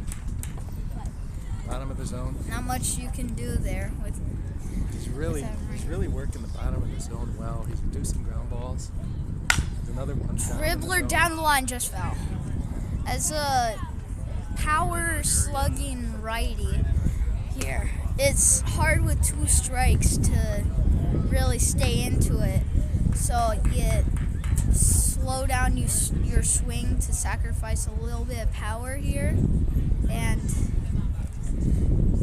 but still try to make contact with 2 strikes, because leadoff here is a leadoff hit is much better here than trying to get a double or a triple with a 50% chance of actually hitting the ball and making hard contact. That was a pitch up and away. A little surprised to see him go up, and Carter moving the glove around. Expect some buried here. How he got that up. Strike just high. Believe that was a changeup. 2-2. His changeup doesn't break too much downwards, but it looks like a fastball for the first 20 feet or so. So the hitter never really makes great contact with the changeup. And the pitch. Ooh, turned on it. Foul. Just foul. Ooh, just foul. Yeah, foul by a couple inches or feet. Emery got jammed a little bit there. I think one thing that's underrated about Emery as a hitter, maybe it's not underrated, but I think it's underappreciated, is his eye. Carter use your glove for a little bit. He's Carter, sure. Yeah. he's got an exceptional eye at the Sit over plate, there. 'Cause I gave him mine, but it's huge. which is important for a hitter like him, because most pitchers, especially pitchers who played against him, are reluctant to throw him strikes. He rarely gets himself out swinging at bad pitches. And the pitch. That's a leadoff walk. There you go. Presence of mind to hold back on that one. Yes. Slowed down his swing that at bat and got the job done.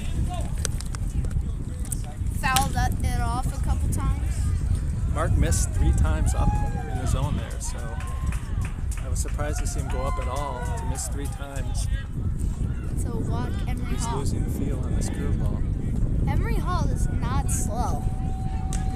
Not by a long shot for 35 plus. Yeah, and the danger here is with Casey's ankle, it's a knuckleball, I think. Casey's ankle, the danger here is a double play, right?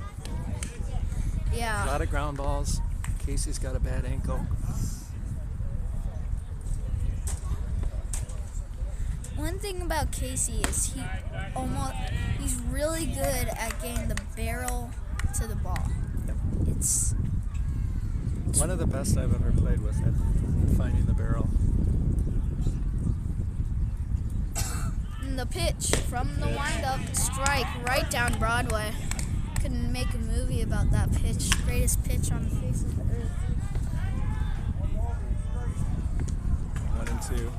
This is where I would expect something buried. Mark shook him off. Try and make him chase. Yeah, it is. It Ground is, ball, and a double play, ground ball. dribbler in the double play. Oh! Not sure what happened that second. Is he out? He is. He was out. But Casey Johnson is safe. No, Casey was out too. Oh, Casey. Sorry, I'm blind.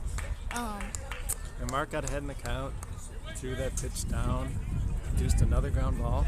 They're just erasing us on the bases. Yes. Now to bat, Nate Stark. Strike. Bottom of the 5th, Mammoth up 3, or Gray's up 3-0. Bottom of the zone there.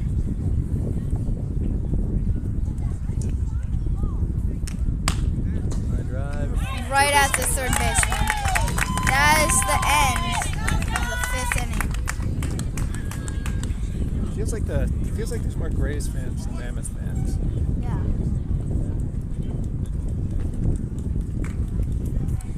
I think the Grays have more people down though. I think so too. Not too many traveled down this week with Mammoth. And Cork has a lot of kids, right? Yeah. Which takes up a lot of fans of the Mammoth. Yeah. Too bad we don't have Cork down here, right? Yeah. Cork would just kill it down here. Oh yeah, for sure. I mean, these outfields are so big. He hits so many fly balls.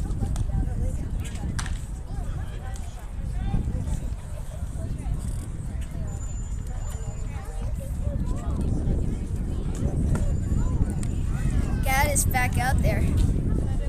He's not had a particularly bad outing. He's just a lot of bloopers. Not hard contact, just perfectly placed. I mean, they've barreled a couple up, but you know, That one to Bushy. No. I feel like he's pitching the style of game he wants to pitch. This is the kind of pitcher he is. He's gonna give up some hits. So, doesn't look like Spilensky's going back to the game. Mike Lippert's out there. Yeah, Randy may be going with the guy he's comfortable, most familiar with. Up to bat, number 3, Crane. Michael Crane.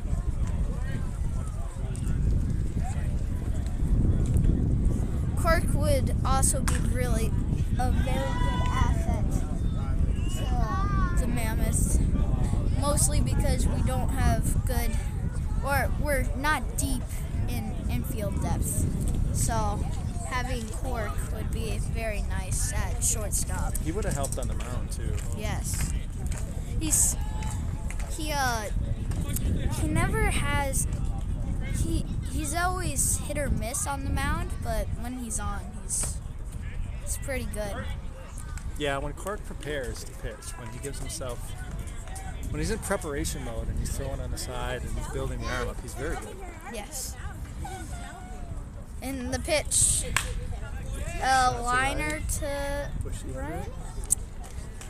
Just try to get a slap single to right. Bushy had to run a bit, but got the ball.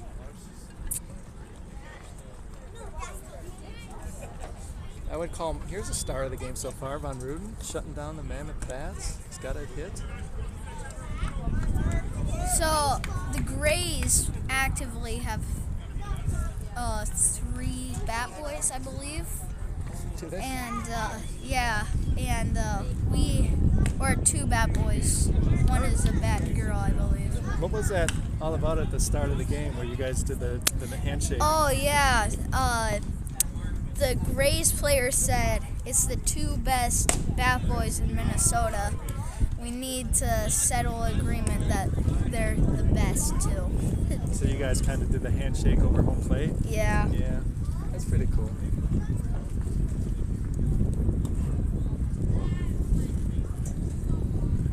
Maybe they'll say that someday about us in our announcing. Wouldn't that be something? Well, it's straight backwards.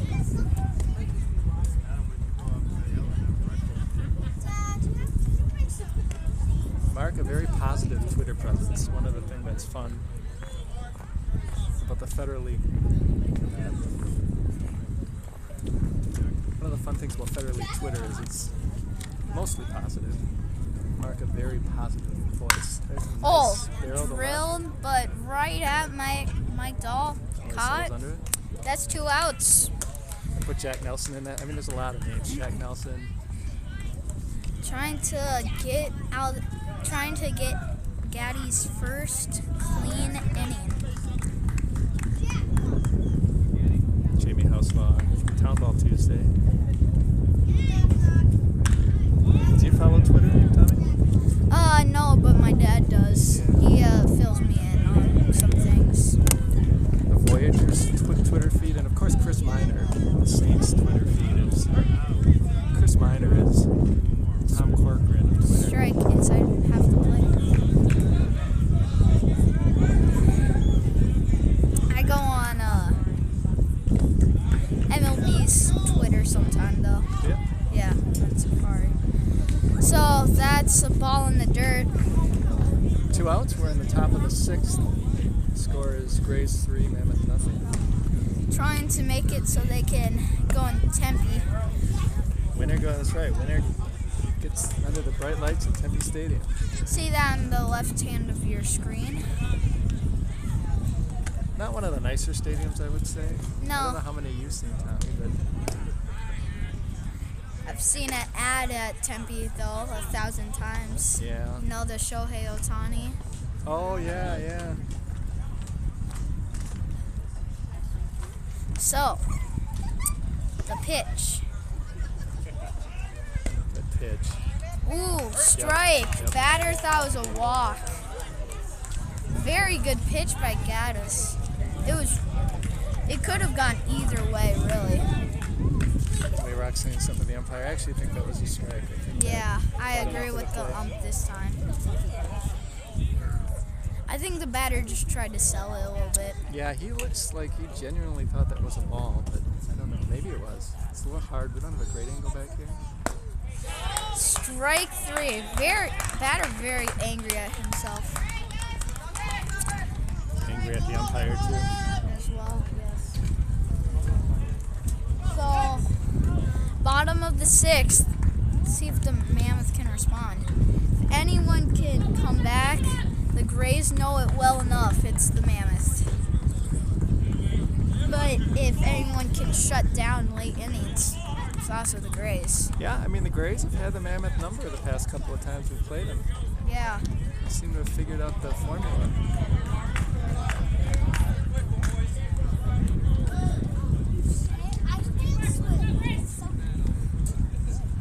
So, same pitcher back on the mound. No reason to take him out here.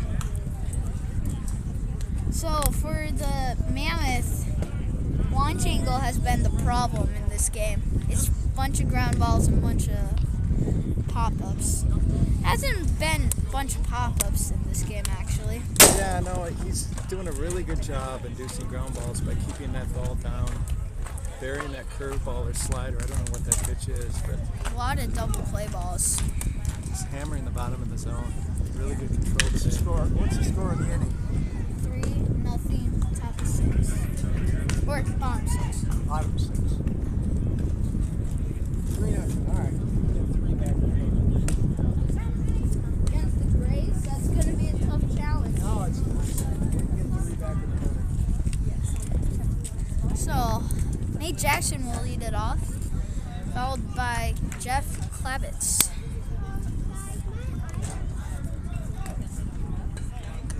Randy Schmidt and my Talkin' Tommy's play of the day a couple days ago was Randy Schmidt, just for how serious he can get. And it's very much so in today's game. It was a little hard to take Randy seriously earlier. I was walking through the dugout and he had a bag of Cheez-Its and just taking them out by the handful. Just fueling up for the rest of the game, you know? Yes. And the pitch. All slap into center. Right center gap, and that's a leadoff single. Another hit by Nate. It's been that hit. He's been doing that all tournament. Gets the hands inside the baseball. It's kind of a push. Jeff More of a Klavitz push needs than a turn. to make sure not a double play ball. Has had way too many this game. Looks like Nate is going to be running. Got to spend our non-runners on guys who are dealing with injuries. Clab's fast, but not fast enough to outrun a grounder on this turf. No, the ball flies on this grass. It's barely even grass. Yeah, if you talk to the infielders, you know, the balls are so slow at home relative to the balls down here. It's a ball. It almost feels like the ball's accelerating when it comes at you. It's Yeah. not. It's slowing down, but it's slowing down at a much slower rate than it does back home. So it feels like it's accelerating. It's unnatural for Yes. the pitch. Another ground ball. Dribbler to first. He'll go to second, and he will be safe at first. So Dan Smolik shows a grounder, but not a double play grounder. I would anticipate a stolen base here. I think Yes. we were thrown out once, but they have to do something to get out of these double play situations. Last So many time, ground balls. last game, Dan Smolik really jump-started the offense with a double. Let's see what he can do here. Yeah, that was. Dan's had a good tournament. Yes. A lot of Mammoth saw it coming. He was really mashing. Like, every time he made contact with the ball, it was hard contact at the end of the year, last year. Yeah. Dan, when he gets hot, he can be the best hitter on the Mammoth. And we got some really good hitters. Yeah. That's saying a lot. I think this should be the kind of hitter that Dan enjoys hitting. I think Dan's a low ball hitter. I think it's a good speed. It's a good spot, though. Strike right on the outside black. Dan Smolik doesn't fully agree with that one, but it was a very close call. Either way, could have gone. Really good pitcher's pitch, yep. Hard to hit that one. I think if he pulls that one, it's a ground ball. This is going back to Dan Smolik being very tall. This is a situation where being tall is not the greatest thing because the pitcher wants the double play ball, is working down. Yep. So Dan does like the ball down, though. A lot of lefties do, tall lefties. Down and in. Oh, that was up. felt straight back. That was it. Felt like a hittable pitch. But maybe not the spot he likes it the most. Yes, I can agree with that one. He likes it inside of it. Bit more inside. He's actually good with pitches up and away. I found BP to Dan. He'll take those the other way and hit them hard. Yeah. I mean, you're almost certainly going to see something in the dirt here, though. So if Grill comes in today, It is. dribbler, Another that's a double ball. play ball. This is unreal. I think there's maybe been a double play every inning. Yeah.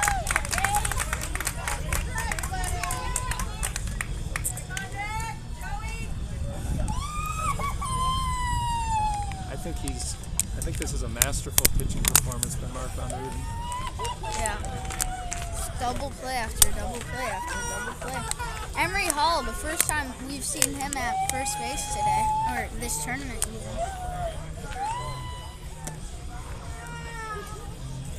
There's something of a meltdown behind us.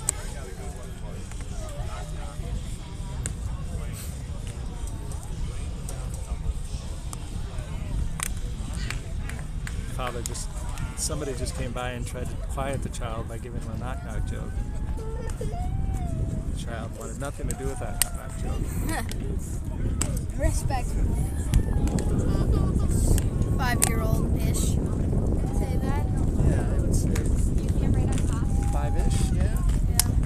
So now top of 7. Mammoth running out of time, running out of outs. Gaddy's still out there.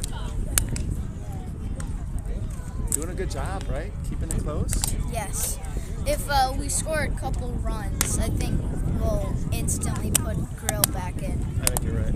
Or at least when Gaddis gets in a bit of trouble, like first and second, 1 out. I would agree with you. I think it's late enough in the game that Randy will not hesitate to go to Grill to try to prevent any more runs from scoring because we have not shown the ability to generate any kind of consistent offense against Van Ruden.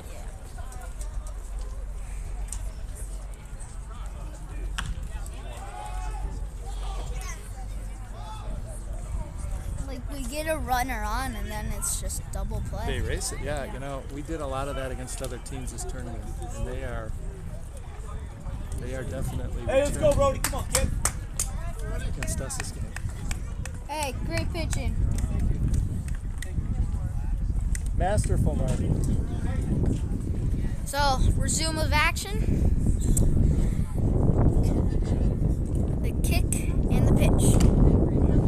He's fouled, hit the catcher's mask, and then hit the ump's mask as well. Good location. Had he made contact and had that been a real bat, that would have broke that bat. Yes. Would have been an inch off his hands. It's probably swinging a composite. Maybe not. Brody's an excellent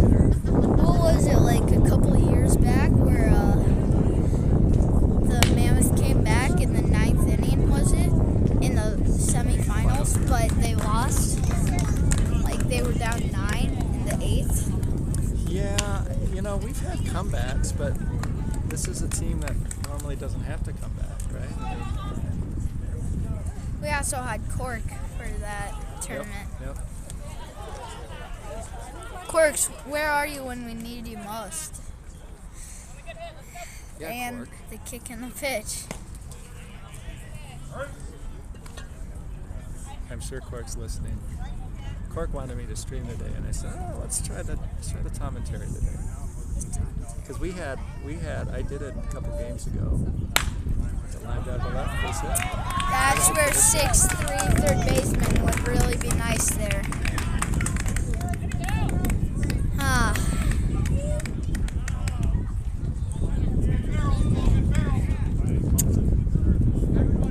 So now up to bat, the number 1 hitter for the Grays in today's game, number 0, Yeah, Logan Pickney. Pickney. I don't know this guy at all, but either Cork or Casey or both know him, and they say he's just a really nice guy. This guy. Really We goes to friendly. bat a bit. Strike. Very, I'd call him a high-waisted athlete. Very, very athletic looking.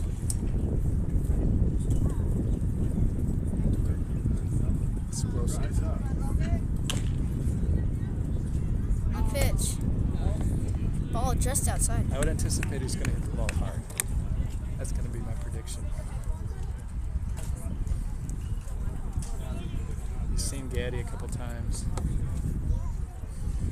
From the windup. So if you're Gaddis, 4 runs, Oh, we got you cannot. Oh, Josh over. And he wants 3, but he will step on the brakes. Gaddy did a good job and induced the ground ball, but got enough of the barrel that it found its way through the right side. First and second went out. Top of the 7th, Mammoth 0, Grays 3. This batter brought a bunch of his kids. They even have jerseys. Do they? Yeah, look. That girl has the same last name. Okay. Probably safe to say that she's his kid, then, Yeah, right? hopefully. Skog is not a name you see in the phone book too much. Well, you don't see phone books anymore, do you? No. And the pitch. Bunt offering.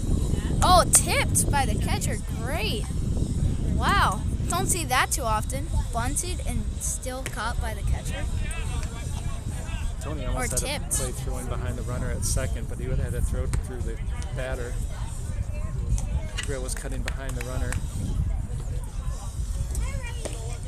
Grill trying to mess with the runner a bit. From the windup. The leg kick and the pitch. That's going to score one. Or, No, they're going to no, hold it. they're going to hold. This will be Now is interesting. where I would put Matt Grill Right, in. I was wondering, looking at Randy over there.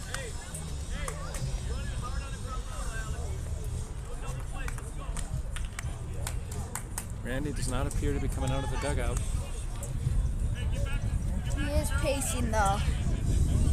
He's probably thinking this is Gaddy's last draw. Better get out of this. Or Yeah, I mean, you would think, especially if a run scores, Olsen on deck. It wouldn't Yeah. even surprise me to see even if he gets Alex out, if he goes to Grill. kicking the pitch. Slap to That's a right, gapper. and that no, Caught. that will be caught, and they might have him at third. Oh! He threw it to third. He tried to get the tag down, but just flipped over. Wow.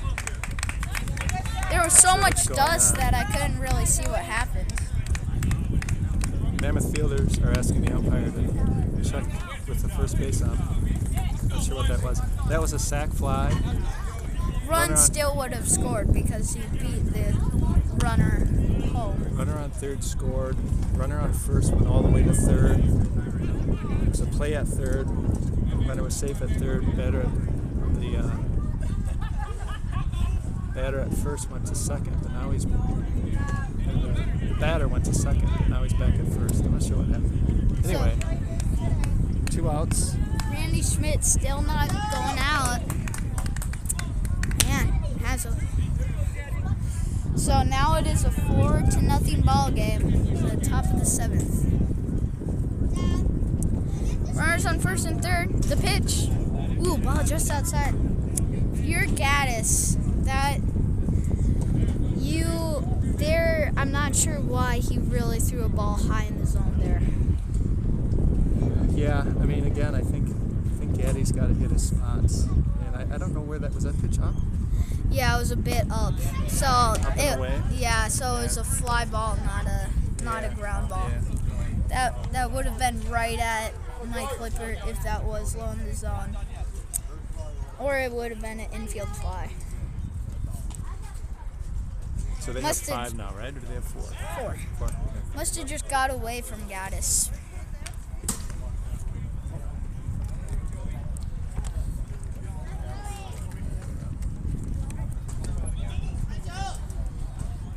Joey doubles.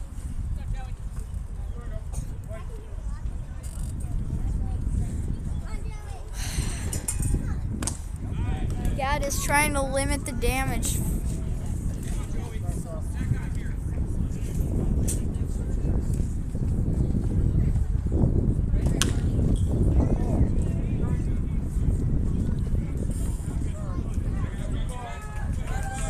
Two and 1 is the count. It's a pitch. Oh boy, that Fouled was off. one. That was when Joey should have hit. Yeah. 2 and 2 is the count. Now Gaddis can really pitch anywhere with 2 outs and 2 strikes on him. Whatever way to just induce weak contact or swing and miss. Yeah, I mean, he doesn't have an open base, but if you walked him, he's not going to drive the run. If he's going with a weak contact pitch, he's going low. Yeah. Now he's got the open base. And last at bat, we saw them walk Joey with the open base. I would anticipate this. I don't think he's going to get a pitch he can barrel here. No. If he is going to try to... He'll nibble. To induce weak contact or get the called third, I would think. I don't think he's going with his strikeout pitch. I think he's going with a weak contact pitch to just make sure it's low in the zone, because a bunch of bloopers have happened with weak contact. Joey's really on top of the plate. The pitch. Swung and missed! Got him to strikeout. And after 6.5, the score is 4-0. Great location, down and away. Mammoth have 9 more outs. To score 4, I've seen crazier things. Apparently it's getting cold back home, like 34, 35 degrees. Yeah. That's gonna suck. Halloween is not gonna be great. Did you get the whole week off from school? Yes. Yeah. That's pretty cool. Yeah. When you get back, will you have to tell the class? Will they ask you? Will you have to tell the class what happened? Do they still do show and tell? No. No. No, not in middle school. Why not? You could bring in video. Right? I got 15 hours of film of my... Right. You could have your dad spliced together like an announcing highlight reel.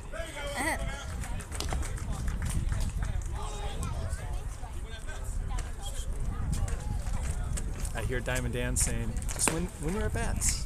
That's it. Let's go. I like the guy who got leading off, Aaron Smolinski. Aaron, a very patient hitter. Yeah. And not too slow, so Not too slow. maybe reduce the likelihood of the double play ball. Surprising power in this guy's bat. Always Like- surprises me how hard he hits the ball. Light tower power, as they might say. After him will be not light tower power. It will be Tony Nault and Dan Kazaza. Be really nice to see both these guys get on and roll the lineup over. You know, you get to the top of the order and it's a trampoline up there. We just bounce off that top. Yeah. All right. One of these two got to get on now. Yeah. Let's see what Solinski can do here.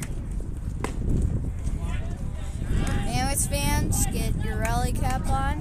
Grays fans, I would recommend not to. I think that was a good pitch call. Carter's anticipating, he's not going to swing. Give him that strike, establish that fastball. Now I think you're going to see a lot of that. Ball got past the catcher, low and His outside. own off speed.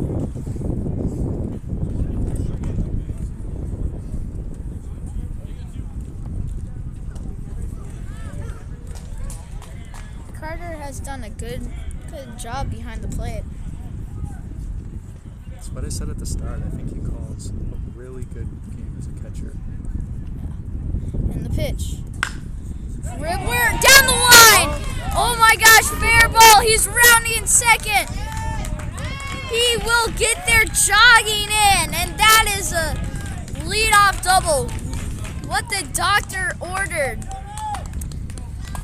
Yep, not only did he get on base, but he got out of the double play scenario. Never mind, now what the doctor ordered.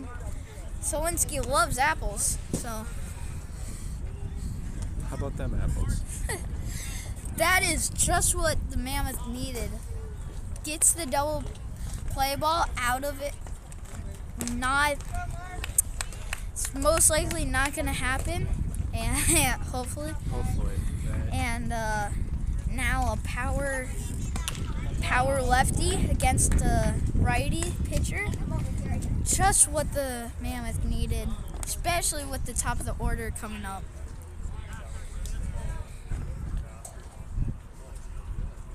If he gets on, I can almost guarantee Mike Lippert will. Fouled skied straight up, very angry at himself. Yep, got a high fastball. Just under it. One out. So Bottom of the seventh, 4-0. Dan Kazaza up to bat. Tommy, 4 or 5? 4-0. 4-0. So if he can get on, yeah, Mike Lippert, I'm almost certain, will drop down a bunt down the first base sign. Here's where we need Diamond to be Diamond, right? Yes. This is the moment where we need Dan to really play at the level he's capable of playing. Double eights up to bat. Hype music from the other game. Maybe Yeah, it's perfect. the first time we've heard that. Maybe perfect time for Dan Kazaza. Dan Strike. Outside. shook his head and said, "Darn it." I think he used a different phrase, but that was a good pitch to hit. He let it go. I would have been surprised to see that pitch too. Yeah. I would have expected that off-speed pitch. Oh, 2 and 1, right? Is it Yeah, 2 and 2 1? and 1, I believe. Carter, I can see Carter's looking into the Grays dugout. Looking for I think he's signaling new pitcher. maybe it's time to start thinking about it. I mean, I don't know.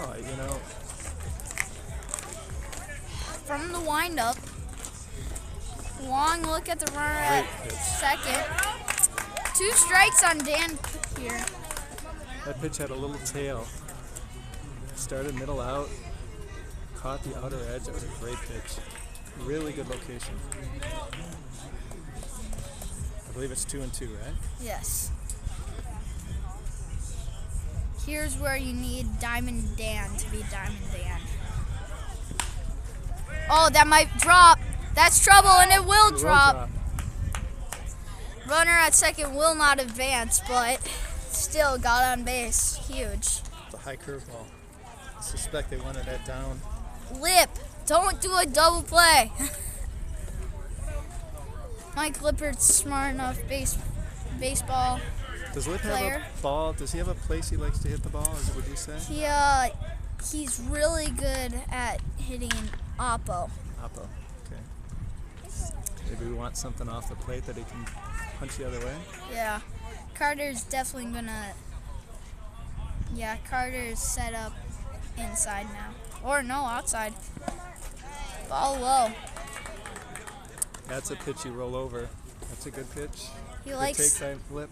yeah, he likes the up the middle and right side gap of the infield. Just right where he wants it.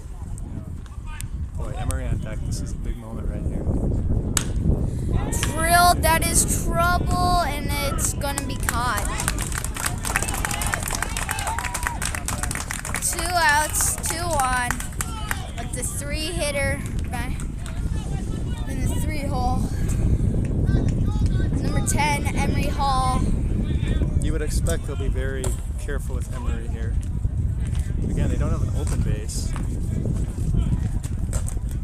First and second, but they're also aware that Emery's capable of spotting a gap and driving into or circling the bases. Down here, you get it past the outfielder, you can run for days. Yes. Oh, they're going. Double steal. Strike, runners on second and third. You know what they should have done? When Lip was up to bat, they should have done a double steal fake bunt. I wonder if they're going to talk about an intentional walk here. Yeah. You got 2 outs. Casey Johnson hasn't been particularly good in today's game.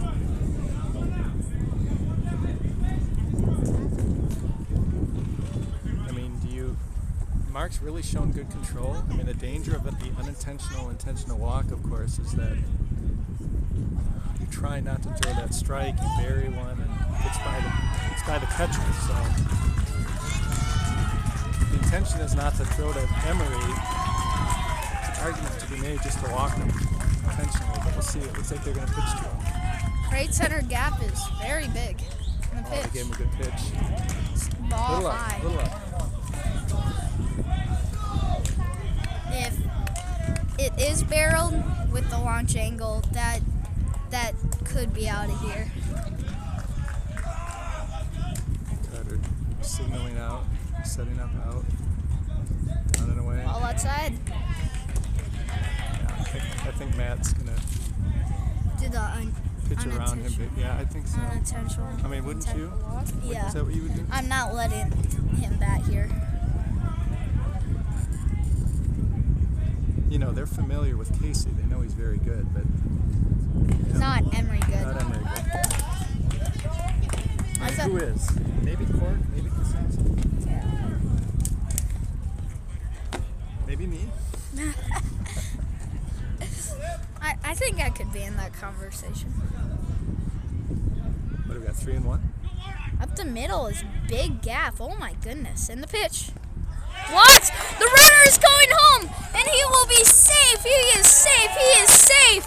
A run scores. It is a 4-1 ball game with Casey Johnson up to bat with Nate Stark behind him.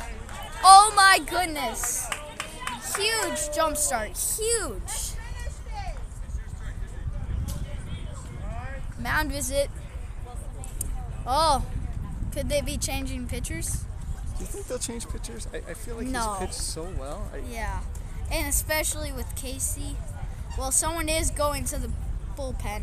I do think it's Gonzalez. I do think you get someone warm. I don't know that Mark's lost his stuff or lost his touch. You know, Mammoth have seen him now a couple times through the order, so dropping like, well, not in the field, Tommy. Can't hold the water. I get you. It's all right. But so if you're Casey here, really the double play ball does not matter because there's 2 outs. Yep. Casey's so good at barreling the ball. It's not the ideal hitter to be up in this situation for the Grays. Yeah, you know, he's gotten him a couple times with that From the pitch windup, Emery goes. Ball dropped. And now runners on second and third. First 2. Got a few Mammoth fans cheering now. Huge moment in this game. Huge. 1-0. Mammoth down by 3. The kick and the pitch. Pitch. Strike right down Broadway. Right down the middle of the strike zone. Not what Casey wants though. That was a little, I'd say it's a little, caught the outer edge. It was up though.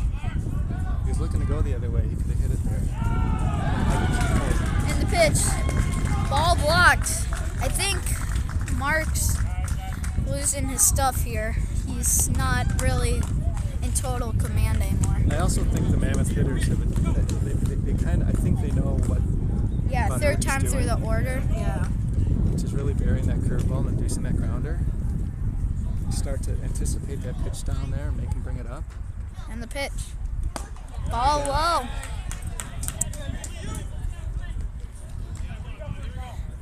Three, one. I think Carter's just hoping that Gonzalez can just warm up as fast as he can. Yeah, you're right. That may have been a little bit of a, that's a good point, Tommy. He didn't take much time off the clock there, but he did take a little bit, asking what the count was. 3-1. Hitter's pitch, but will he get a pitch to hit? And the pitch. Nope. Ball low and inside. Bases loaded for Nate Stark. Hey, good hit. Board. I almost thought that umpire was Let's getting go, ready Stark. to call the strike there. Number 14, Nate Stark rotating at first base, and Casey's a non-runner, so Mike Lippert, the speedy second baseman, left fielder, and catcher, up to at first base. Yep, a gapper scores all three of them. I think that's true. And then Another guy with no heartbeat, Nate Stark. Very, very quiet. Looks like, are they bringing in Gonzalez? you're definitely thinking about it. And he is coming out. Gonzalez is coming Actually, in. it's Dan Skog, it looks like. I think they're gonna. Put Stog out. Yeah, Stog is coming in. Mark had an exceptional outing. I'll say that much. Hats off to Mark Van Ruden. Continues what, by all reports, has been a spectacular tournament for him. That was Even though if he allows like 4 runs technically, this was a very, very good outing.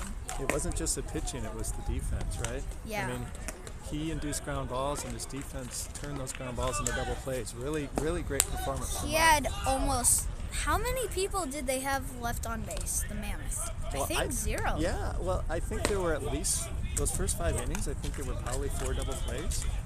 4 of the 5 innings, maybe. So I don't know much about Dan Skog as a pitcher. I mean, I know he's got a good arm. I've seen that from shortstop. It's like a fastball to curveball arsenal so far. That ball had some tail on it. Cutter. Nate Stark. I would say that Nate started out slowly. I think the first game the Mammoth played, there were a lot of guys who were understandably so rusty. Nate's gotten better. I talked to him in the hot tub, and we were talking about how he's just gotten better and more comfortable with every at bat. So hopefully we're looking at peak Nate Stark right here. Yeah. Nate is just so good all fields. This is one of the top guys I would have up. Very quiet, And very composed. Jack behind him too. If he can get on, Jack. Jack has been red hot, Yes. like the like the sand here. Okay, start. Let's go. Red Come on, and Nate. hot. He's been great. So 4-1 Grays, bottom of the 7th, 2 outs, bases loaded. lefty Stark. righty matchup. The pitch. Right down. Strike right down the middle. Wow. Surprised he watched that one. Nate's not someone who's afraid to be behind in the count. No. Wanted to get a look at this guy. Got him to swing on a breaking ball.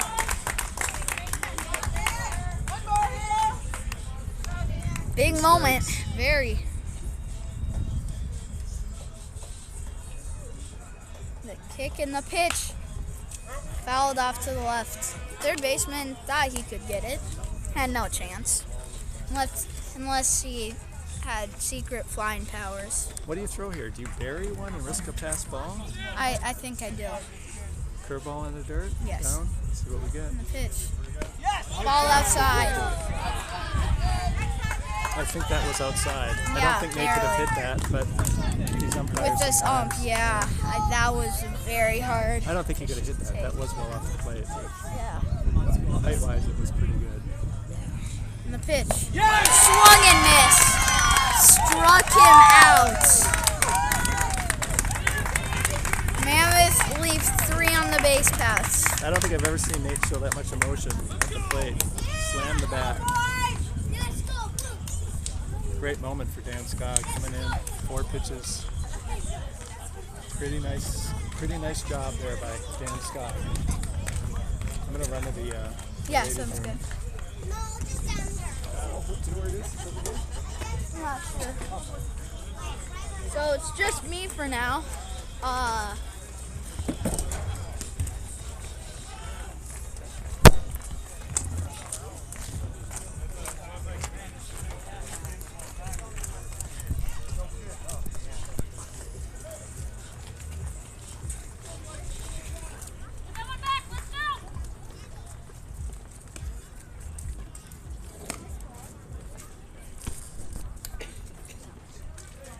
So, Gaddis back out there. Kind of surprised they didn't play Grillin. 4-1 top of 8. Yeah.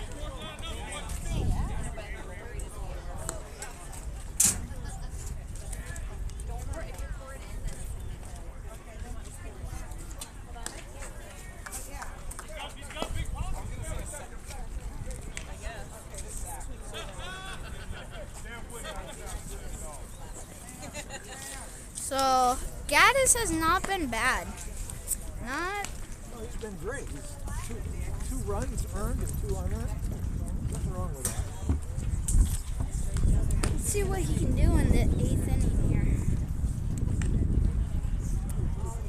This will be his 15th inning of work in the tournament.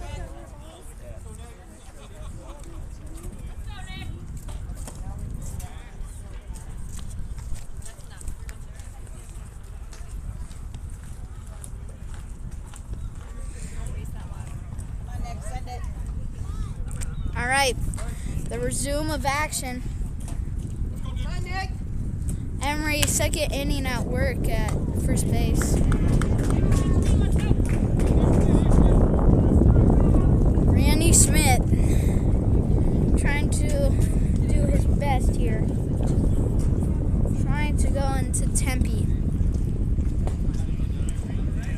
Mammoth have 6 outs, 3 runs to get. A run every 2 outs is about the ratio. Anybody out? Nobody out. The kick and the pitch. Strike. Outside half the plate. Caddy's still out there, huh? Yes. Okay. I think if Larson gets on, they might put a fork in him here. The Not kick and the literally, pitch. one would hope. Yeah, oh, figuratively. Yes.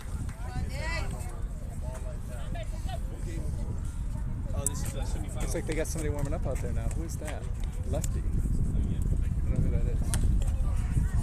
I'm talking about the Grays. Kick and the pitch. That's a shot. Drilled to right center gap. That is only going to be a single, but leadoff man is on. Let's see what Randy Schmidt does.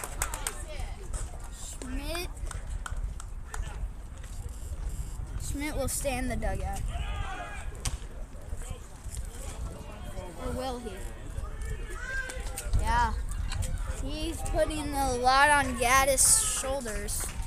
You know, the Grays have seen Grilly a lot over the years. Yes, that is very true. I see Grilly kind of flexing his arm out there, though. I would anticipate the thought may be if someone gets in scoring position, but we'll see. Yeah. I'm with you, Tommy. I'm a little surprised that now I think I Beaned see him, it. yeah. Okay. Randy making a Randy, move. yeah, Randy's Exit in coming the out. dugout, trotting to the mound. I bet Randy's just Right out of the hand, Gaddis knew that was his day. Matt Grill coming on to the mound.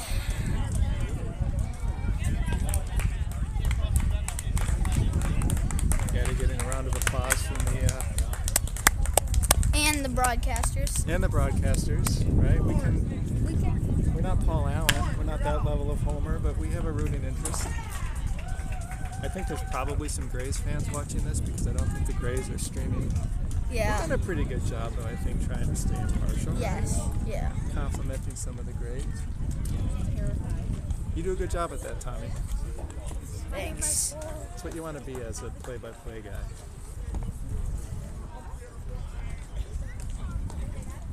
So, the tough part of the Grays lineup, the 5 and 6 guys, just came up.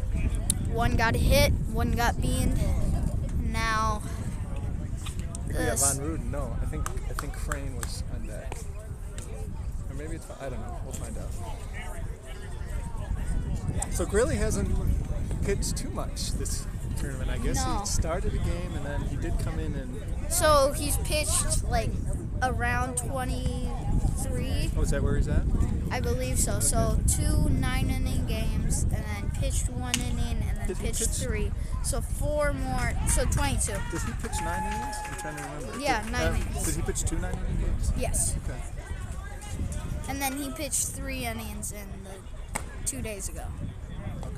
and another one in the other game. So now, Matt Grill on the mound. Not particularly hard throwing, but can bump it up every once in a while. Yeah, I would say his fastball, certainly back home, is above average, but it's not. Here, You don't talk about this fastball like you talk about Matt it's the Meyer, changeup. Jack Nelson, Yeah. the harder throwers. It's a changeup and it's of course the control. So, Matt Grill has 3 pitches. Changeup is the main one. The fastball is to set up the changeup, and then the curveball is just a pitch, just not to have only 2 pitches as a starter. So, I think that was a perfect description of Matt Grill's arsenal. Last one, guys. Well done. so Matt Grill on the mound.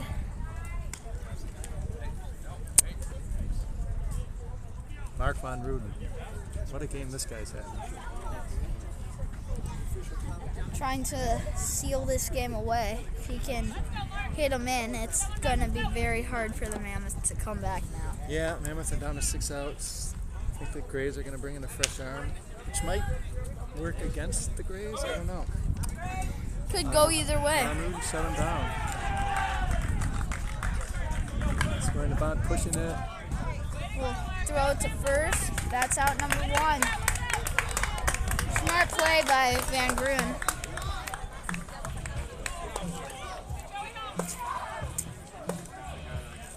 Yep, well executed. Is that one out? 1 out. Grew was in this situation yesterday. And came away with no runs. So, was it yesterday? Yeah, it was yesterday. Did he come away with no runs? Yeah. Okay, I lose track of It was exactly what happened. second and third. So we One got out. second and third, 1 out. Top of the 8th, Grays up Needs, 4-1. Pitch behind him, and he will be safe. That scores another, so now it's 5-1. 5-1. Grays. Wow, you just don't see that very often, No, right? not with Grill. He pitched it behind him. Right. I mean, you know, you see pass balls that are in the dirt, but you rarely see Matt Grill missing that much. Yeah.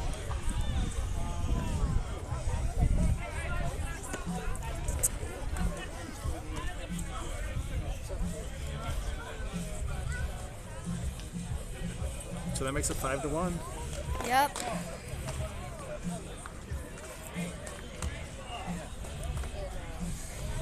Mammoth's running out of time here. Mike Wayrock trying to get that runner in from third base. 1 out. Good spot off the plate. 2-0.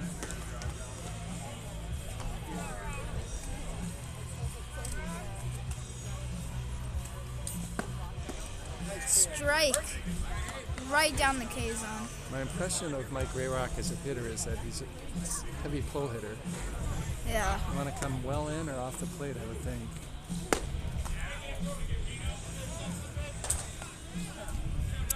Boy, Tony did not like that call. pitched about 3 times before he threw it. He did not like that call. Yeah, I don't know. Maybe a little low. Wayrock got rung out on a pitch. He got called strike last at bat.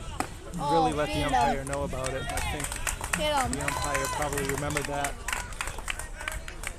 Not Didn't sure want if it the was called confrontation. for or it hit him. I think it was Either called way. for, yeah. Either way. New runner at first.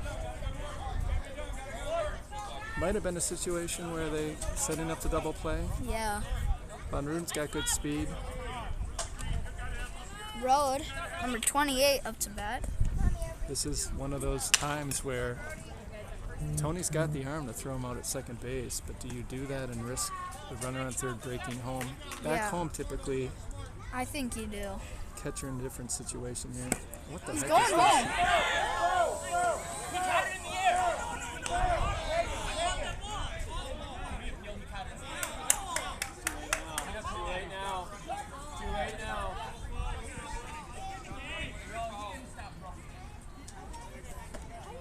So he was breaking home and tried to lay down the bunt, but he either fouled it or Tony caught it.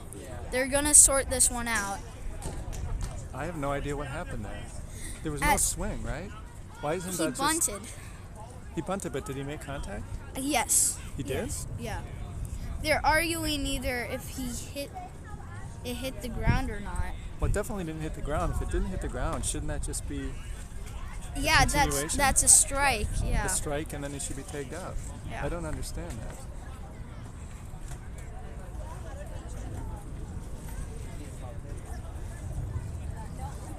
So Randy trying to argue his case now with both umpires, and then the field umpire basically said, no, you go back to the dugout. He called it, A foul ball. It's a foul ball. I think he called it a dead ball. What? I don't. How could it be? Whatever. I don't So understand that. yeah. Did that ball hit this ground?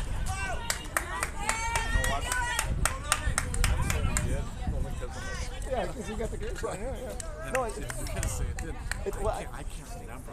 That's the problem. I don't think it did. And then, yeah, that's weird. Yeah. And the pitch from the windup blocked. Yeah, he definitely caught it. That's bizarre. Anyway, I don't see Randy get confrontational like he did there very often. I can't believe that was the right call. But we play on. First and third, one out. Top of the 8th. The pitch skied. That might. Out of play. Yeah, out of play. 2 strikes. Big strikeout. If it happens. What do you think about that? I mean, that was basically a suicide squeeze. What do you think about that? So, Would you like- call that? yeah, because now you're up by 5 they only have 6 outs. So, the ratio is almost, and runner thought about going home. The ratio is almost a run per every out, Yeah. which is very hard to do. It seems though that I don't know. If you're worried about the double play, yeah, it's going to drop. Or is it? It dies when it's going to stay. Oh, Worked out man. for him. Wow. Pop up to left field. Now I see Randy talking to the first base umpire. I suppose at this point Randy doesn't care if he gets tossed. Gotta find a hole. You know what they say, hit them where they aim. I mean, it's too late now. Even if Randy convinces that umpire that we're Yeah. not going to roll, not going to turn back time. This is in the share video. So, the kick and the pitch got him to go. This guy's got 2 hits. Had 2 hits against Getty. So, now the score is six to one. Top of the 8th. Still If- 1 out. Any team's gonna come back There's a there. base hit. That's a lazy fly ball. Ball gets in quick. Just a lazy hit. Not much Grill can do about that one. Just got him right at the hands and just went over Solinsky. Now would they turn the lineup over? Pinch runner at second. Feels like a base hit here would. It's not a Seal this backbreaker, game. but it's Yeah. put you some traction, I would say. So Mammoth need to score 3 in my head to like have a chance at this game. Next inning. About in the Next 8th, inning, yeah. Couple in the 8th, couple in the 9th. I think you're right. If They gotta stop him here, though. 2 is doable, but 3, I think you have a legitimate shot to tie it. Because I'm okay with being down 3, but I would much rather be down 2 because if a run scores, you're only down by 3. Yep, I get the math works out. The check's there. It's now down 2-0. No place to put him. It's gonna be hard to turn a double play too because he's so fast. Although again, this infield's so fast, hard grounder can be done. All right, he needs to attack him. It's a very hard spot for Matt Grill, but Again, change up just like almost middle, just making sure it's not gonna be a ball. I mean, you don't see him walking batters on 4 pitches ever. Yeah. So, but you also don't see him missing that badly on a 2-0.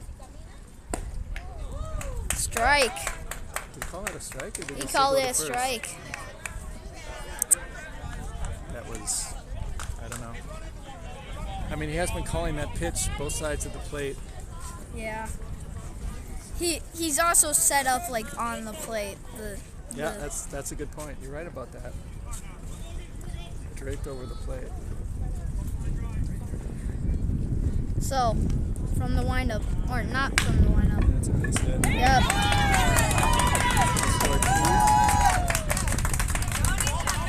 And that's oh, 8-1. yeah, that's the bone breaker. That's the killer right there.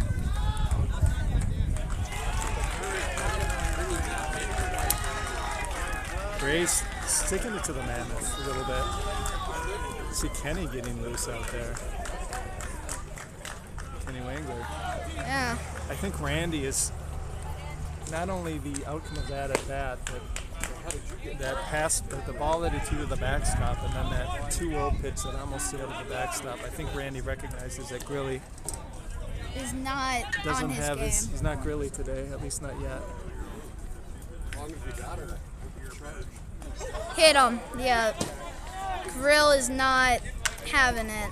So Grilly's Today? shaking his head. He's looking at the dugout. He's looking at Randy and shaking his head. It's not his day today. I think a surprise move would just put Dan Kazaza at pitcher. He can throw pretty hard and Bring Diamond in. yeah, bring Diamond. He would sprint in from center field too, right? Like Yeah, Diamond would for make sure. almost like Kerry Strug Kenny approaching the is ball. coming into this game. Grill is heading out. Grill's gonna go back at shortstop, but man, just a terrible performance by the Mammoths. Not what we expected much at all I today. think that's fair. I think I would describe it as I'm good. How are you? terrible. We haven't made a lot of errors. Offensively, we just haven't been able to stay out of the double Disappointing. play. Disappointing is a good word for it. Or unexpected. Unexpected, I think. I think that's fair. I did not expect that we get our doors blown off. I think that's fair. Another one is like Let's see. interchangeable, you know. I like Not unbelievable. This was a very believable How outcome. about dispiriting? It's a little dispiriting. I think Yeah. the Mammoth came in hoping to get by the Grays here and play for another championship. Soul sucking. I don't know. Soul sucking. Yep. If you believe in souls, that works.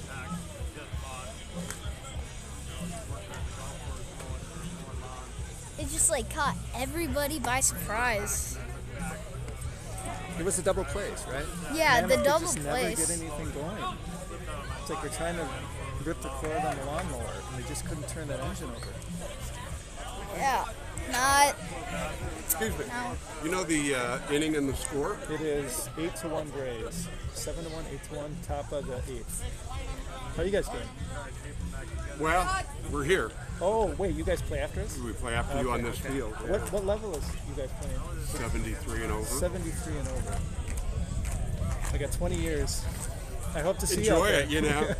I stopped playing at 55. Used to play a lot, and then I stopped at 55 and didn't play again until this January. So Yeah. why, I don't know. Well, we'll try to The make kick it in here the quickly pitch. for you guys. So Kenny, I got there. Number 39 on the mound is a breaking ball pitcher. Yep, Kenny, a long-time TC Msbler, known for that big Dribbler breaker. to short, and just that's the third error by Spolinski. Yeah, that 1-8 Aaron up. I don't know that he had a play. Maybe he gets the runner at third. I Yeah. don't think he gets him out at first. Gonzalez is too fast. Yeah. That was a 73-year-old baseball player behind us asking when our game was over. Still playing at 75. Joey Olsen. Number 17, righty, lefty righty matchup. Do you think it's better to lose by a lot or lose by a little? What would you rather lose 2-1 or 10-1? 2-1 or 10-1.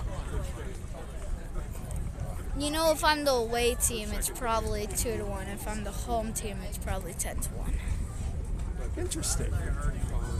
Because probably you have a chance at the very end to walk it off, and then you don't do it. So I think maybe Sky to shortstop that's gonna and get over his head. No. no. Oh, he's going home. Off the Pickney speed. That was wasn't a a little great flare throw. to short, but Pickney.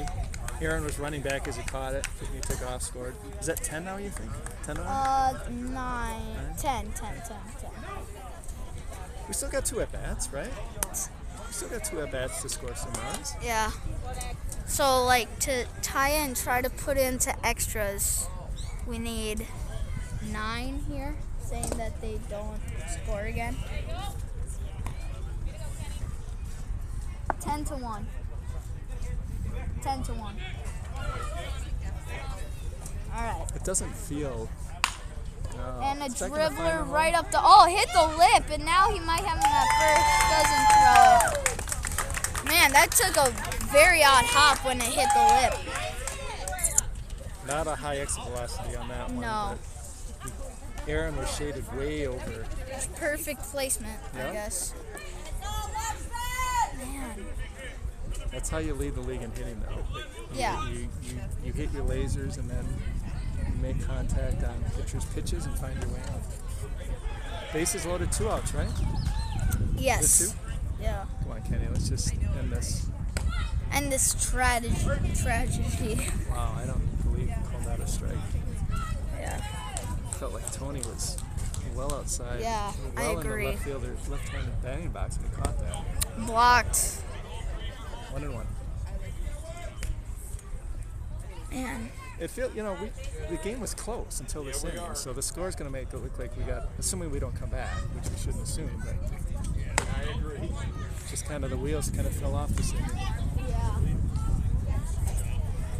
And they never really barreled too many balls. It's just Yeah, perfect placement. there hasn't been one really big hit. But I will say most of their hits have been line drive. You know, they Yeah, liners. there haven't been a lot of cheapies. I feel like they've hit well enough to score 10 runs. But I agree with you. There hasn't been like a Big, like an massive. Emery crack of the bat, right, on either side.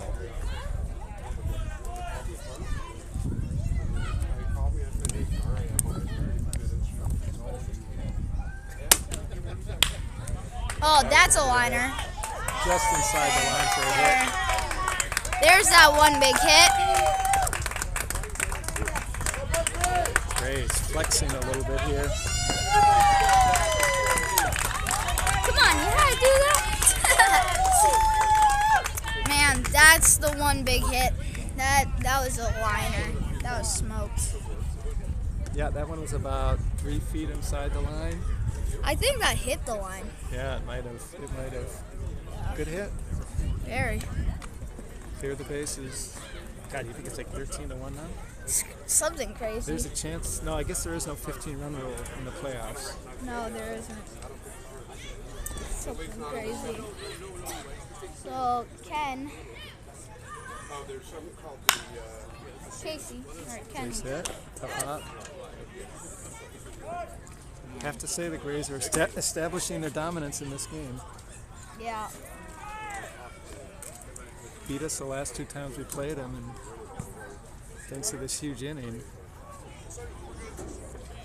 stomping us down here as well. This is probably the biggest differential between these two teams. Oh I'm yeah, quite for it is. sure. We never had a game on either side. Big slow curveball, drops it in there.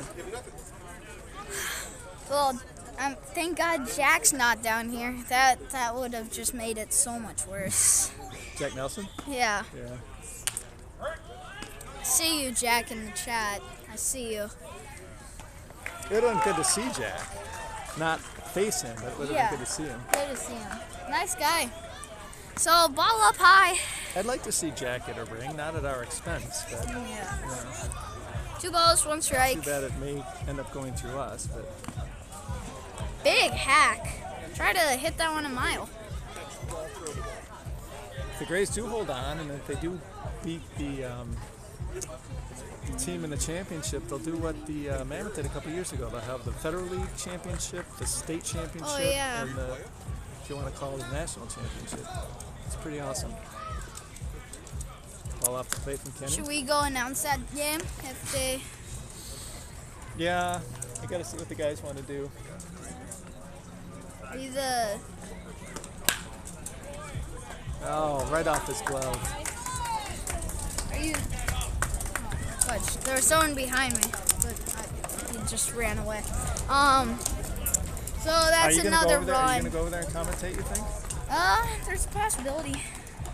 Very, very. I got a couple guys I'm riding with. We gotta catch a plane at 6:50. Go back to the winterscape of The Minnesota. tundra of Minnesota. Yeah, back to real life. Like, you're down here, and there's a lot going on in the world right now. I caught up with some of it last night. Most of it not good. And the pitch. Lose track of all that. down Just here. won't be All right, surprised if that finally broke get out this of the bat. inning. So 15-1, I believe. Something like that. Man, Yeah, the Mammoth are better than a 15-1. deficit. Yeah, but Maybe. Not you today. know, you never know. Maybe we come back here. what a comeback that would be, huh? Oh my gosh. I mean, who we got up? I think Jackson. Jackson. So we're like 5, 6, 7, 6, 7, 8. We got 2 innings to score 14 runs.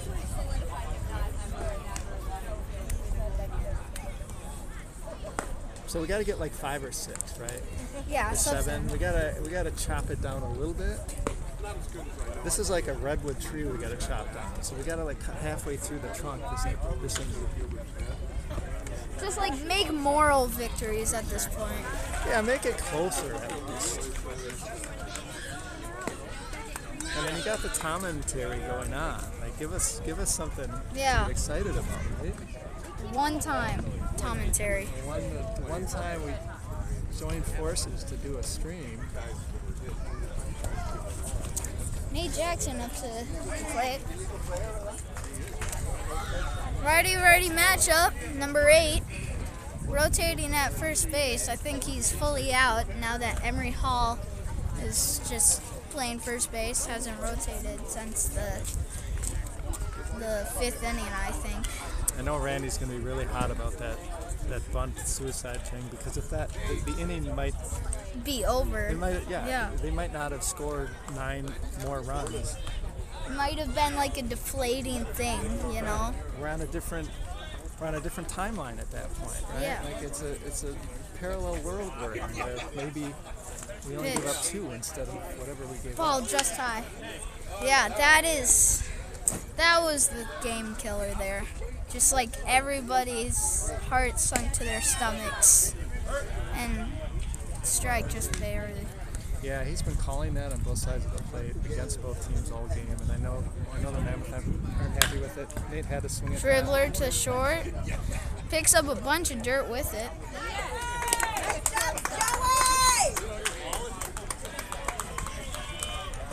Yeah, I ran into Dan Smolik going to the restroom, and he talked about, I think there's some frustration on the Mammoth side with the strike zone today. A little loose, Pitch. but like we talked about, I Ball think it's inside. been consistently loose.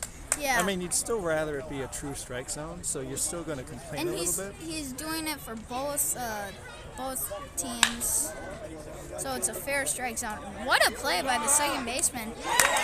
Really nice play. Slid, got the ball, spun around, and threw it to first. Now up to bat, pinch hitting, number 7, Matt Grill. Just getting everybody at bats here. It's looking less and less likely, Tommy, here that we're going to pull this one out. Yeah, I mean, it was very unlikely from the start, but It was. You think Randy will empty the bench here, or you think we'll just, in the 9th, you think we'll get everybody in there? I think we might put Cesar at pitcher. You think so? Have you seen Cesar's pitch? No, He did but I pitch. bet he could. He did pitch last year down here. Oh, really? Yeah, a little bit. We were way up.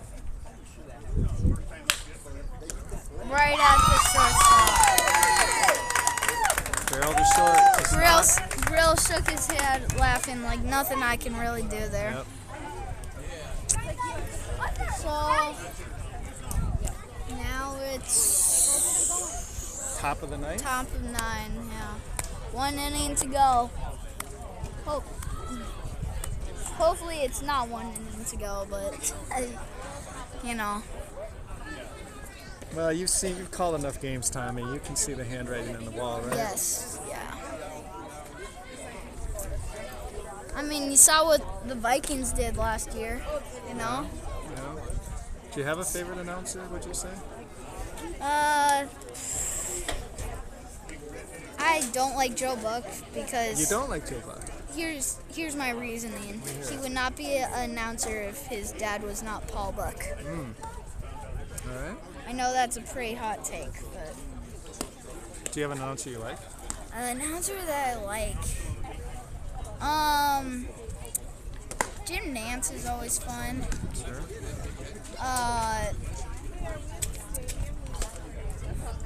I'm thinking Greg Olson. I really like him. Okay.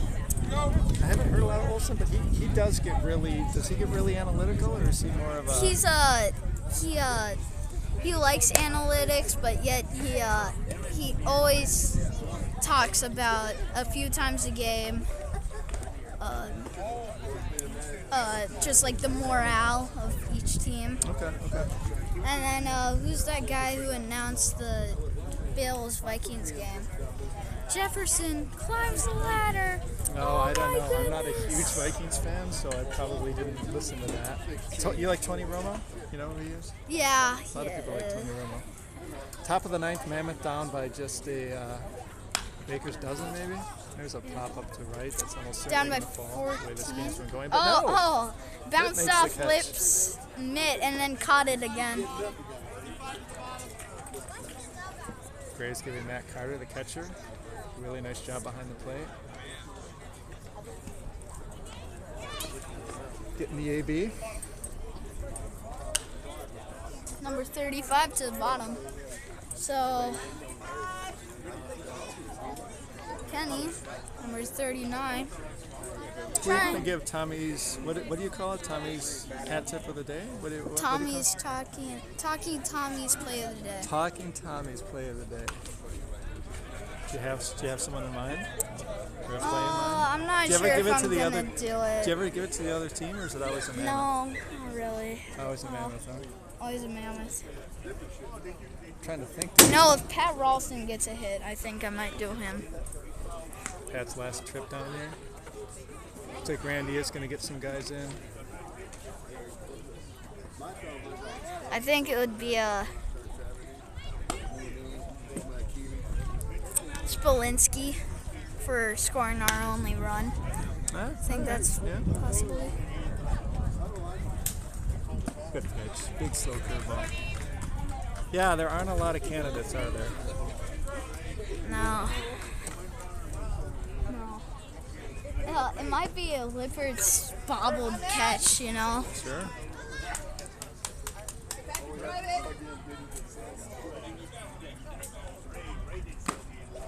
Swung and missed. Two Or slow no. curveballs, fastball up and Hit away. his bat, just tipped right into the catcher's mitt.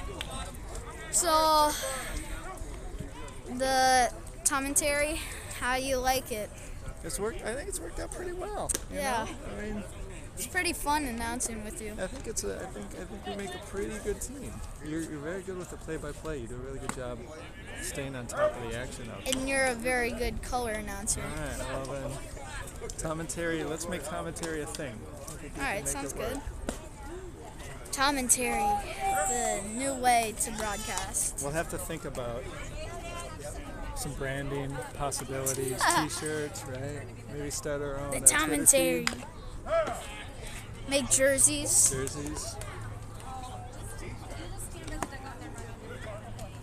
You should stream like your baseball games back home. How many teams do you play on back home? Play or bat boy? Play. I play at Glen Lake, so it means you have an A-ball team and the travel team. You have to make the travel team, but the A-ball team is just kind of, you can play on a team. They draft you. Are you a good player for your age, do you think? Yeah. I mean, I make the travel team every year. What position do you play? I am a middle infielder, corner outfielder. All right. I play mostly second base and right field, but I'm a middle of the order guy that just gets on base. Kind of like my dad, actually. Okay. New pitcher on the mound. Looks like Pat is going to get an AB. This is Pat's last. Pat told Randy this was his last tournament down here. I mentioned on my stream I did the other day, I think Pat's the most unselfish player in Mammoth history. Yeah. Doesn't see a ton of playing time, never complains.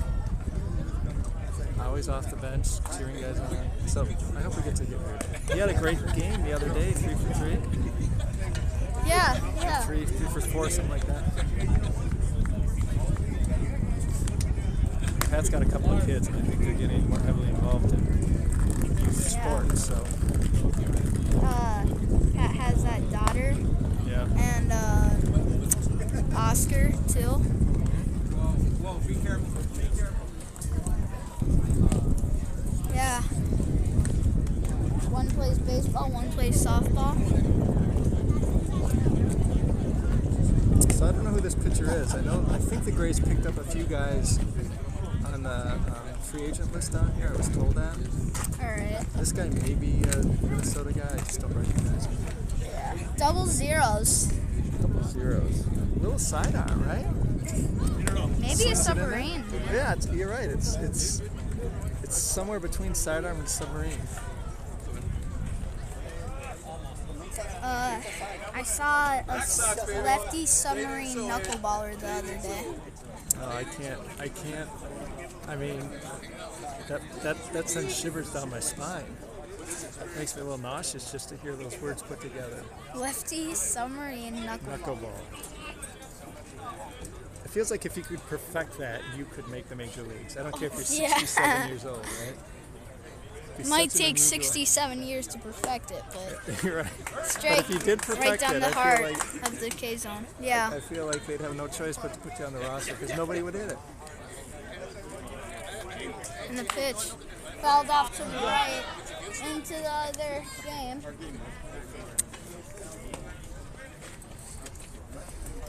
On the one hand, I kind of would have liked to have been in the dugout today, but this is one game where I think it would have been, Deadly to. I'll use the word again, dispiriting to sit in that dugout while this was going on. Yeah, just everyone's super angry. Oh.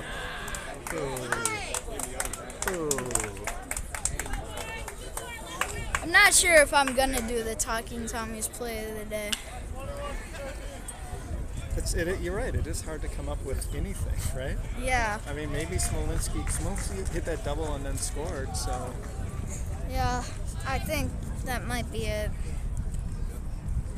And then there's Diamond Dan's player of the day. yeah, Or I think game. Diamond's going to be pretty dejected. I wonder what he'll do.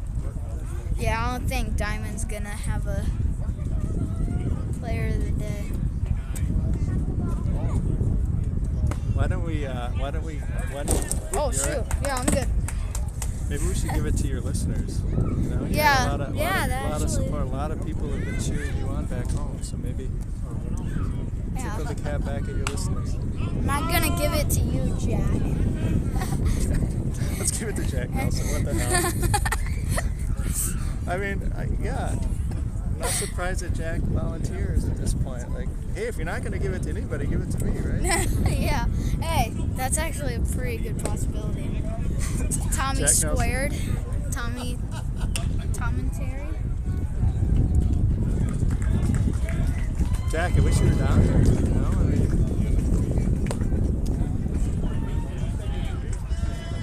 it'll be fun to see Mark get a ring. Guys I've played with especially. I didn't play with Mark. I played with Carter. I also played with Klepperich at third. Carter is a good friend of mine too. Yeah, Matt's Plays great. with the goalies. Yep. Mostly played against these guys. Haven't shared uniforms. Comeback starting. Dan Kazaza up to bat. Diamond Dan. So Dolly draws a walk. Mike Dahl got the pinch hit appearance. Got in the championship. 2 in the out, semifinal 14 game. run rally, baby. It's time.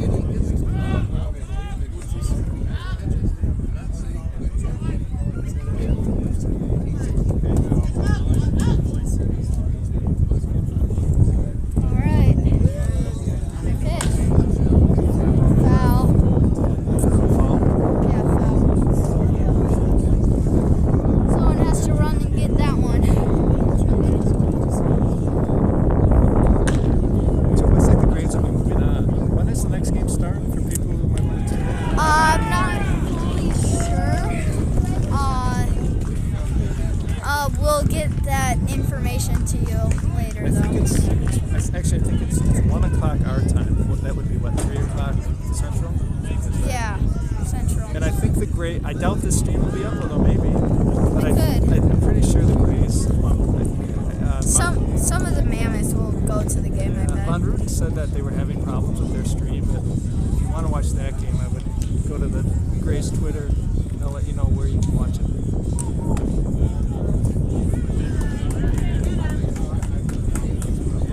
We're getting close to the. That's funny. We're like 2 minutes away from the 3-hour mark.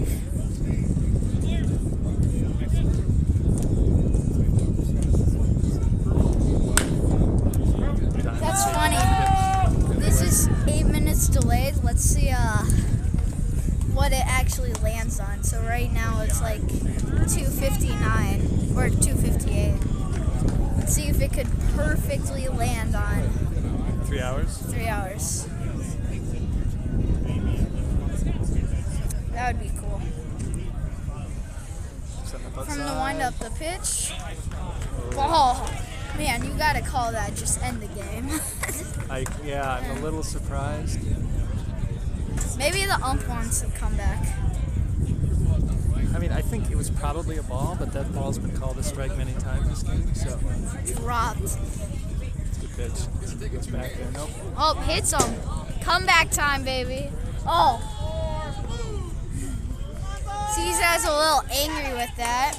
Yeah, Tossed his bat 1,000 feet in the air. a rather dramatic bat flip. I mean, I don't think I feel comfortable in saying that the pitcher didn't want to hit him, so Dan's just frustrated. Man. Mike I mean, when you're Lippert, losing 15-1, you don't really want to go home with a bruise if you don't have to, right? yeah. Mike Lippert, the second baseman up to bat, number 22, and the pitch. Strike right down the heart of the K zone. So, lefty submarine knuckleballer. So did you see that in a game, or did you face that, or what? No, I saw on MLB.com actually. So is there a major leaguer that's a fly ball to right that's going to be No. Just like apparently the Padres picked him up. Okay. Out of all teams, of course, it's the Padres.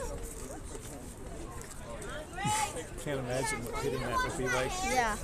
Just like you've never seen anything like it. Yeah, you're right. That I mean, you can't ever say that about the pitcher you're facing, but that's an instance where you could. You've never seen a submarine lefty knuckleballer. That's a fly ball to right. Okay, I'm gonna go get in the line, Tommy. Yep. Album.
Rays move on to the finals. And Mammoth are eliminated.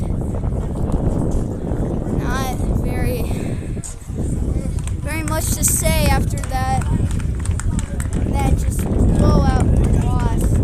That eighth inning was just horrific. Alright, I'm going to say a few things and then log off here. I think it's pretty clear we obviously got the crap kicked out of us, 14-1. Simultaneously, I have a lot and nothing to say at the same time. I'll say that first, the Grays played better than us. I will say that.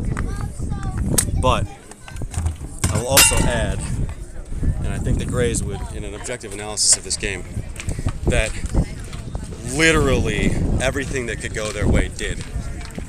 Like, they were hitting 60-mile-per-hour junk ball, pop flies to the outfield, and they'd, pull it. And there was like 10 hits like that. When they Tommy, can you move up this? When they did hit the ball a little harder, it would bounce the right way, kick away, and we're screwed. And then we hit into a bunch of double plays. They played clean defense. We did not. Honestly, it was really, really pretty awful. You show up, first time, 0-0, ground ball. You can't blow those if you're going to win. Nothing on a guy, make physical mistakes and stuff like that, but yeah, we even late in the game, we hit balls hard, 2 or 3 in the last innings, and go right at them. So simultaneously, baseball is the greatest and also the worst game in the world, because I feel more like we lost the game than they won it, even though it's 14-1. It shit just spiraled after a while. We lost them. We gave them chances. They scored a few. We gave away at bats. When we hit the ball, it was hard. It was right at guys every single time. Even some of the hits were actually crap hits. Like I had a doink to the left side that went in. It's like, okay, well that sucks. Nobody likes to get hit like that. But good luck to them. We'll sign off till next year. See y'all around.